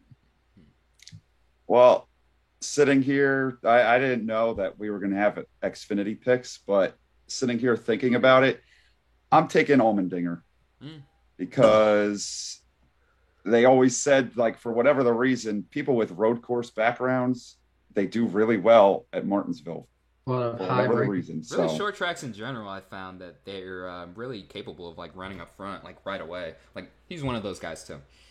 The chat definitely went with Allmendinger as well. So I'm not even looking. That was completely. Well, no, that's perfectly fine. I noticed the chat at the beginning was going heavily with Allmendinger. Yeah, It's I'm not a seeing- bad pick. You're right about the road course experience, but he's going to choke. He always finds a way. Yeah, Almost 100%. always finds a way. I'll give him credit. He's won some races, but he almost always finds a way. Especially at Infineon too. Always finds a way. I love how none of us picked last year's winner. Harrison, I even know who it know. was. Harrison, yeah. I don't know. There's He's no not even the also- best. He's not even the best driver at JGR right now. Also, Ty Gibbs is. Yeah, good point. The Actually, I'm not UFO is kidding. making the UFO is making a ton of noise, so I apologize that that's coming over to people listening. That was the one that the balloon. Oh, I didn't hear it then. I didn't even hear it. Yeah, I No, didn't this hear thing's it. got alien technology, man. It's undetected. This thing is hot as hell right now. Cloaking mode. Well, who does it look like the guests are picking? They picked AJ earlier, but now They picked AJ. They Okay. picked AJ. Mostly, there's a AJ. lot of Allmendingers at the All right. beginning. So it was AJ. Y'all picked. Too late. We got Santino Ferrucci. Someone's very Oh, no. something Jordan about Josh Anderson. Berry. Jordan Anderson. He's not Jordan Anderson's He can't sore race. subject. He's not even allowed Can to we hear. can we talk about that whole qualifying thing? Oh, I for a know minute? it's stupid. You haven't been on the show yet. Vent for a second, Yeah, Michael. vent. How do you feel about That it? pisses me off that you got these three guys that have entered all these Xfinity races. They don't have a chance Like, oh. whatsoever. Nope, you can't race, bro. Can't race in Dakota. Like, I found myself on Racing Reference before. Andy Lally never DNQ'd for a single race in Xfinity. He's got 5 straight DNQs because of this. Y'all ruined his stats. He had It's so DNQ. stupid. Wow. So now, when children look at Andy Lally stats 20 years later, they're going to be like, wow, this guy. What a loser. Yeah, what a loser. Exactly. He didn't even qualify for his races. And the same with Jordan Andrews. Oh, my gosh. I imagine There many should- kids are going to look up Andy Lally for sure. There should be some kind of lottery system that they should make some kind of change where, like, I don't know, if Maybe you're not just going let to him have qualify. How about that? it. Well, if you're not going to let them do that, then just Yeah. I don't know. Hey. It's just so stupid. I hate Yeah, seeing that every it's week. dumb. Yeah. Yeah. Now to the Cup Series picks. Who is going to suck? Eric, start us off. Hold on, let me get my notes here. I don't think I had. Oh shoot, yeah, I forgot who I said for this. So it's getting to that point of the show where I'm just kind of laid back and wild. I saw some people surprised I said Ty Gibbs is the best Xfinity driver at Gibbs. I stand by that. I think that's entirely accurate. I'm going to continue with my hot takes. From this week. Stewart Haas Racing sucks. Eric Almirola is going to have a bad race. Continue the trend. He's my suck pick. I don't even know where he finished at Martinsville last year, but I probably wasn't good. Poorly. All right. Did I steal your suck pick? I was gonna pick Eric No. Almirola. I was gonna pick him. Oh man, you beat me to it. But That's yeah. okay. Let's all just pile on this nice, innocent man who's just trying to do his best out Who there. came onto Struggling our with it. show last year. I Yeah, know. let's just keep piling on him. Let's do it. Please come back so we can pile on you in person. I'm kidding. I'm kidding. He was like the first person to not have some kind of good luck after being on our show, I think. Yeah. He finished like 8th, I think. I'd figure. But yeah, like everyone was getting wins and top 5s, and he like got 8th or 11th or something. Poor guy. And now the chat's dumping on him too. Yeah. No, it's so sad. I like Eric Eric Almirola. Almirola is so nice. He seems like Yeah, a he's nice like the guy. most Yes. low key, chill, nice, like just dad in the I'll Cup go ahead and Series. say that the chat is agreeing to Eric Almirola, so put them down for Eric Almirola. Yeah, I am. Yeah. That's What rough. about you? What about who you, else? Dan? What do y'all Yeah, pick? yeah, Danny, you're next. Who's gonna suck? This guy has a terrible average finish here, like 22.42 over quite a few years now. And coming off a bad finish at a track that should have been perfect for him, Kyle Larson will not have a good week again at Martinsville. No, yeah, Larson's not really. Yeah, he's not the best here. That's right. Well, I like the piling on SHR train, so I'm going to jump on it, but not in the same boxcar as y'all. This guy majorly choked at Martinsville. He ran poorly in both races. He is Damn, not that was my done pick. well in his career. Kevin Harvick is going to suck this week. That was mine. I was going that way too. Yeah. So, Michael, that's your pick too, Harvick. That's my pick. He totally blew it last fall, and they weren't running well. And yeah, he worked his way up. Remember his spotter on the last lap was like, "Let's go get it!" He spun him. Go get him! They literally You got spent him. like 50 laps. Like, should we tell him where he's at in points? No, don't tell him. Should we tell him? No, What? don't tell him. What do you mean don't One tell lap him? to go. Oh, by the way, you're out. Harvick. Let's go get him! Go God. get him! Communication breakdown was awful in that race. Oh my god! Still Well, haven't yeah, gotten over they didn't that. tell him until the final lap. Like, let's go get him. We're gonna get eliminated. Like, what? Gotta let him know the whole race, buddy. Gotta keep him up to date. But yeah, Harvick's gonna suck this weekend. All right, the underdogs. Who is your underdog for this weekend, Eric, for Martinsville? Last year, it was the spring race. He stole the show. Stage 1 was all about this guy because he had beef with Denny Hamlin coming into the week. And what did he do? Put freaking Hamlin a lap down in stage 1. Corey LaJoy, I believe he hung on to finish like 15th or 18th. or something. Yeah, it wasn't bad. Wasn't bad. They've sucked to start this year. I like Corey a lot, but this team looks worse than Go Fast, and that's not what we were promised. I think they turn things around a little bit this weekend and run top 20, or at least break into the top 20 at some point. A top 20 would be considered a great run for Corey LaJoy and Spire this week. So I'll go with Corey LaJoy. You know, Trackhouse, they made it well known a few weeks ago at Dirt Bristol that, hey, we're here. We're here to run up front. 2311, they are currently making the proper steps to get to that point, but we got to see something sooner rather than later. Bubba, I'm not saying you got to finish in the top 5, but at least get that team their first top 10, especially at Martinsville too. Like, this is one of his bread and butter tracks too. So Bubba, you're my underdog. I'm agreeing with Darian on this one. He finished 11th here in the spring in the BLM car. And his boss, Denny Hamlin, obviously one of the best at this track, probably of all time, I'll say that. He should surely bring in enough knowledge to the team to help Bubba's team have a good car for him. Bubba has won here in the Truck Series before. Again, I'm not saying he's going to get a top 5. I'm not going to say he's going to contend for the win, but A top 10 is not out of the question for Bubba Wallace this weekend. Yeah. And now Trackhouse Racing has applied the pressure with their first top 5. Bubba Wallace, you got to step up this weekend. Well, I see you guys are agreeing with a lot of the chat. I'm going to agree with a lot of the chat as well, but with a different driver. This guy ran relatively well last year at Martinsville, but had some speed. I think that he needs a bit of a pick me up after what has so far been a horribly disappointing season to start, at least. So I am going to go with Matty D. Matt Benedetto is going to be my underdog pick this week. I think that he could sneak in and get a top 10. I'll pick the Daytona 500 winner. Ooh, nice. Who won this year? I already pick. forgot. Who won the Daytona 500 this year? Oh, McDowell. This, they do well at the short tracks, the tracks where you don't need a whole ton of funding really to run up at the front. I don't think he's going to contend for the win, but he could be battling for a top 10 at the end. But at the moment, if we didn't have playoffs, that 34 is actually 10th in the standings. So yeah, they're good. They're pretty good. They started with 3 straight top 10s, and then they kind of fell off a little bit, but then we were going to mile and a half. So. I don't know what that team did, but keep doing it. It's perfect what they got going at the moment. He's 8th in Winston Cup points. Ooh, kidding. I'm joking. Don't take that seriously, for the love of God. That's funny. Now, where is he in take it F1 serious. points? That's what we need to know. Yeah, where is he in the It's F1 standing? Hold on. Someone actually leaves that in the comments. Oh, nice. So we'll get to find Yeah, out. they leave the F1 points for the top 3 series. So we know he at least has 25 points. We know that from his win. F1 points, he is 8th.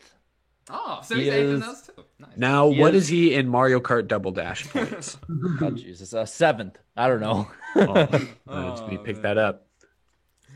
Now, the all-important Wiener picks. Who is Well, going to... wait. Oh, wait, what? The chat. Oh, dang it. I keep forgetting about the chat. Honestly, I forget the chats here as well Yeah. sometimes. It looked like it was Bubba. Okay, yeah, I thought it was Bubba. Yeah. Yeah, I thought it was Bubba. Okay, now... I did see a lot of Bubbas. And now, to the Wieners picks. Who is going to win at Martinsville, Eric? We're going. So I've had some fun with my picks so far, talking about Ty Gibbs, joking about Corey LaJoy, but my win pick's kind of bland. He went from never winning at a short track to now all I feel like he does is run up front at short tracks. Martin Truex Jr. Is going to get his second win of the season. I picked Denny Hamlin to win earlier this season. He's still first in points technically without the chase or without the current playoff system. So Denny Hamlin has to get at least one win eventually. Denny Hamlin at Martinsville. There is currently 7 winners so far this season, 9 playoff spots remaining. It will change to 8 winners, 8 playoff spots remaining, because the winner of this race last time, the champ, Chase Elliott, gets win number 1 for the season. Well, I agree on you until we get to the driver. I think we're going to have our 8th straight different winner, but it ain't going to be Chase Elliott, in my opinion. This guy has always shown speed. His team has shown speed at Martinsville Speedway, and I think that he is due. I think that this will solidify at least the next year for him. Brad Keselowski, in my opinion, is the guy to beat this week. Well, I had thought Truex. Now that I'm sitting here,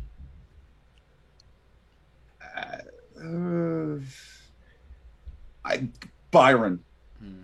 They've got he's got Nice. his crew chief Rudy Fugle. They've been to Martinsville in the Truck Series before. And Rudy Fugle has won a lot of races at Martinsville in the Truck Series too. A lot. I I'm not think gonna lie, before I picked Elliott, that was my other guy I was thinking about was Byron. I'm gonna go with Byron. Yeah, they got something special going on over there. What do we have? What's the chat got I see for us? Hamlin. I see Hamlin and I- Keselowski. It seems like a lot of I see Hamlins. Brad, I see Hamlin, I see Elliott. I see a lot of Denny's now. Yeah, there's a lot. I of think it's Denny's, Hamlin. man. It's Hamlin. It's Hamlin. It's Hamlin. I see a Bowman. What? A I see Byron. Quinn. I see Quinn. Hey, if I don't. I see KFB. No Kevin LePage this time. There's some Elliott, Test those waters. Byron again, Byron, Yeah, I see Cody him. Ware. I've seen a lot of Elliott's though. Well, There's now, a lot of Elliott coming in now. now they're popping up a ton. One other Bowman, but that's not enough. Now I can't tell anymore. Remember, there is like a 10-second delay, so they can't hear when we're saying it. So give them a little. Maybe I'm just locked Joey in, but I feel Gase. like it's Hamlin. Joey Case and NASCAR or Super Squad said. There's always that one guy who says T-Pain as if T-Pain is still. I think he's as relevant as the Harlem Shake. I know. Like this is funny. We're even now of all the Benning. names I'm seeing. I see Jeff Green. See now we're getting. I random see guys Norm now. Benning. Yeah, baby. I swear it was Hamlin before all this. It's looking like Hamlin. Yeah, I mean, Hamlin. he's consistently staying in there. Yeah. Michael, they're picking you to win. Yeah. That's big. It's big. Me? Yeah. You have something to announce? 48 car. That's mine now. Bowman, Oh. they showed him the door. He wasn't getting it done in it. And time to get that thing in victory lane again. Can you sign my shirt? Yeah, it'll decrease in value. Hey, It won't come out in the wash. Hey, someone said iCarly, bro. I just got done watching all the episodes of iCarly today. You rewatched all of iCarly? Dude, I hadn't seen the episodes Yo. in years.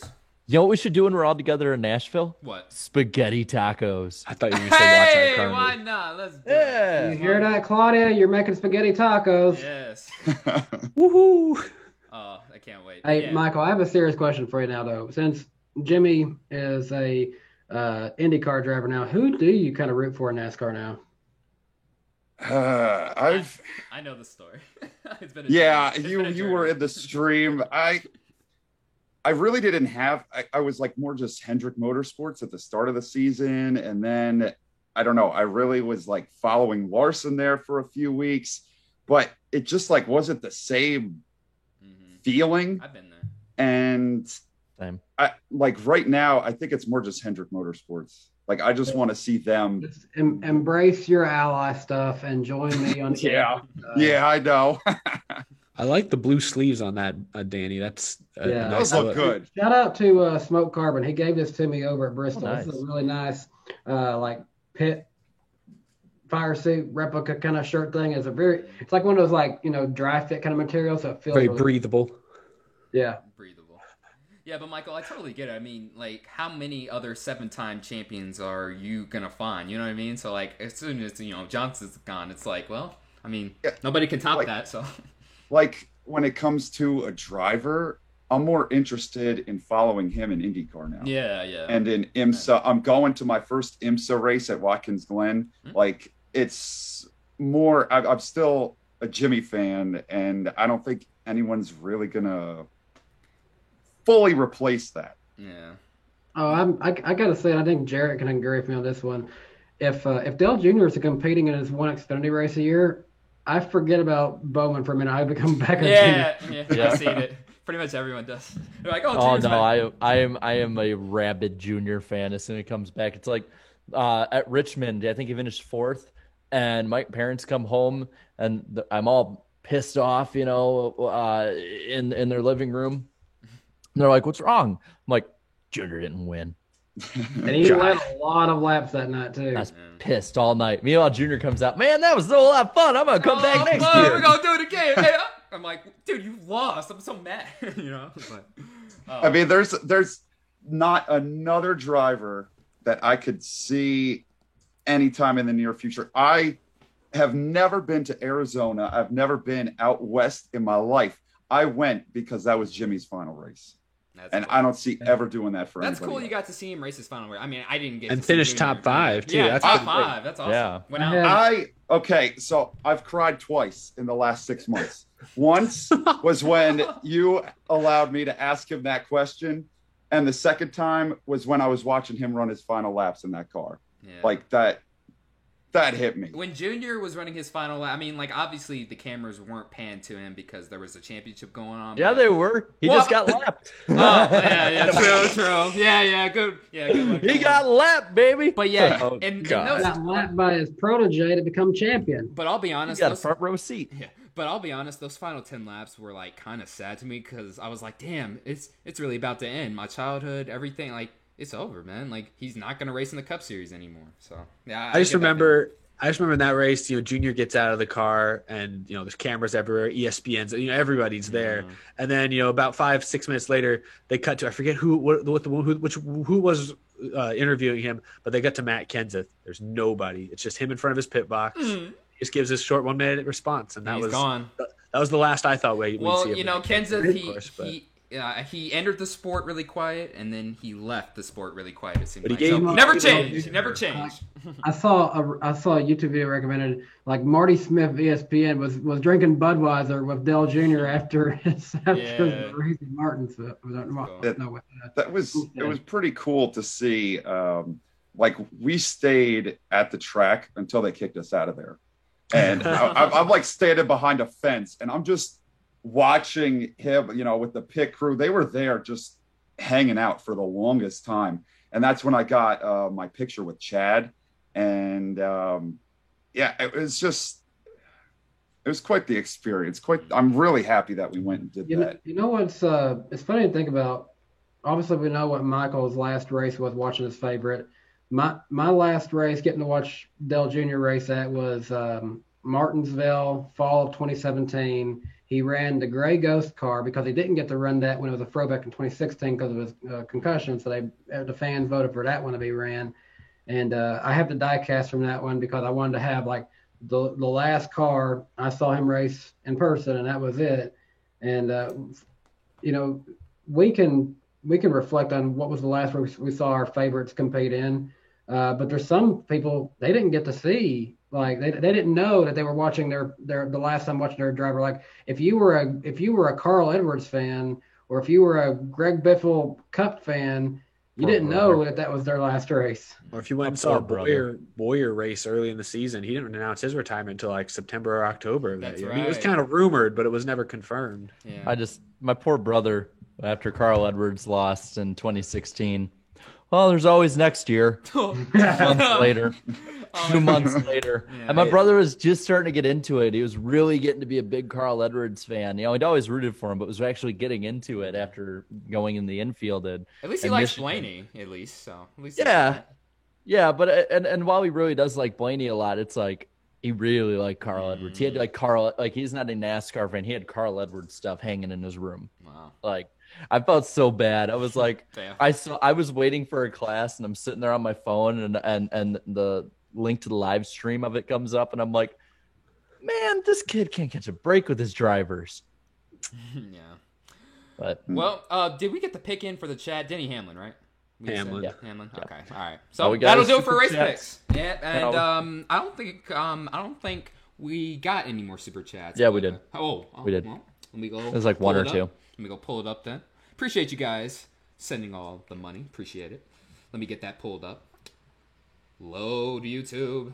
In the meantime, next week we will be on my channel it'll be Wednesday, right? Yeah, there's no Yes. iRacing next week. It'll be the week after there's an iRacing conflict. But next week, Wednesday, April 14th, 8 p.m. Eastern time, we'll be right here. We saw him in the chat earlier, but I believe, correct me if I'm wrong, tight end Loose Off, another up-and-coming YouTuber, will be on the show as well. We'll see if we have any other surprises for y'all. I know we've been promising a lot of surprises the last few weeks, and very few of them have panned out, but eventually one of them will stick. Hey, it's part of it. It's part of the. It's Yeah, part of yeah. booking guests and When stuff. when the surprise happens, it will be even more surprising than it Yeah. would have been otherwise. But You'll just love so y'all know where to find us, of course, y'all can check out all the other shows on the Out of the Groove Podcast Network. And you can listen to this show if you've joined in late and you want to listen to the rest of the show during the week. You can check us out on iTunes, Apple Podcasts, or anywhere, any major platform you get your podcasts on. And just I had let's see what Go ahead. Go ahead. I'm just saying, just wait and see what we have in store for the show for the next gen announcement. Dude, we still have a long way to go, long season to go. But really quick, let me get through these final super chats. Groovy Goose, thank you so much for the $5 super chat. In association with Out of the Groove going to ESPN Plus, I will be on ESPN Plus. Let's spin the UFO and honk to close out the show, please. Y'all are the best. Thank you. Join me gonna on honk, Stephen A. but- Smith Plus. Yeah, Stephen A. Smith Plus.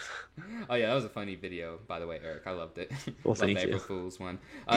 Talons. Oh, go ahead. Fun fact. So, little insight into my analytics. These days I get anywhere between like 60 and 100 new subscribers a day. the April Fool's Day, I posted that fake video of me going to ESPN. I only got 10 new subscribers. In other words, I lost a lot of people unsubscribed from that video. So that was surprising. I had some people took it seriously. It was worth it. It was worth it. Believe me, it was worth it. But some people took it very seriously. And were upset. They're no fun. They're no fun at parties. I can tell. Talon's NASCAR review. Thank you so much for the $5. Who thinks Kyle Busch's Martinsville paint scheme looks good? Yeah, it looks really good. Yeah, I like it. Yeah, I love it. And then James Greer, thank you so much for the $5. I'm going to Barbers, so I'm getting to see Jimmy Johnson's first IndyCar race. Oh, that's awesome. Yeah. Cool. Nice. Can't wait for the IndyCar season to kick off. And the final super chat of the night from PTM Billy. Thank you so much for the $5. I was a Jeff Burton fan and got excited when he came back for Tony Stewart's injury. Oh, yeah, that's right. He did drive the 14. Guys, an old rival has re-entered the room. The Fly is back. Oh, no, God. There's no way it's the same Fly. There's no way it's the same Fly. It's the Fly's cousin. Are they like roaches where they live forever His and like cousin fallout? His cousin has came back for revenge. It's Marty McFly. Marty Oh my McFly. God. But one more super chat. Yeah, one more super chat. Philip Richards, thank you so much for the $5. I've only been to one. My mom took me to Atlanta to see Jeff Gordon race in 2015 as a high school graduation present. Oh, that's a pretty cool graduation present. Oh, and He crashed though. Oh no. You know what? Still, it's a cool still present. Cool. Yeah, it's still cool. But anyways, I think my last race watching Junior in person, he was like running bad and got lapped, I'm sure. 20th. Woohoo! 20th, 3 laps down. Hey, let's go. my last chance watching Matt Kenseth was that Texas race where I only saw the first 50 laps and I couldn't stay until Wednesday. And then like the first lap after the rain out, he wrecked into Bubba. Oh, no. Jeez, I've got like the best experience. Oh, Hey, I saw Matt win at Slinger in 2019. I'll take that. That's where that was the end of his career. Poor Eric here. Like, we knew when it was our last time watching Junior. You've not known. Oh, is this the last time? I thought it was Texas in I didn't know 2017. You were I know. hoping it was the last time. Did I go to a race in 2018? I did, but I didn't see him race in 20. He didn't race at Texas that year, so I didn't go see him. So yeah, I was. The 2017 Vegas race, I didn't know he was retiring at the time. Well, I mean, nobody knew, only like a few people, but still cool to see him race there for one final time. Okay, anyways, before we head out, Michael, thank you so much for coming on the podcast tonight. Really quick, where can people find you on social media? Michael_Roots for my Twitter and my Instagram. My Facebook is Michael Roots, and YouTube, of course, my bread and butter, my channel, Michael Roots, MRUCZ. I'm the only one. That's good. And you're about to hit 10K too, so early congratulations. We're getting there. Thank you. Yeah, that's Getting awesome. close. Feeling it. That'll be good to see. And, well, that'll do it for another edition of the NASCAR Weekly Podcast. Thank you guys Tell me when so I need much. to run back there. I will. Thank you guys so much for watching. This is Black Flags Matter. Catch you next time. Jarrett, cue the Dale call.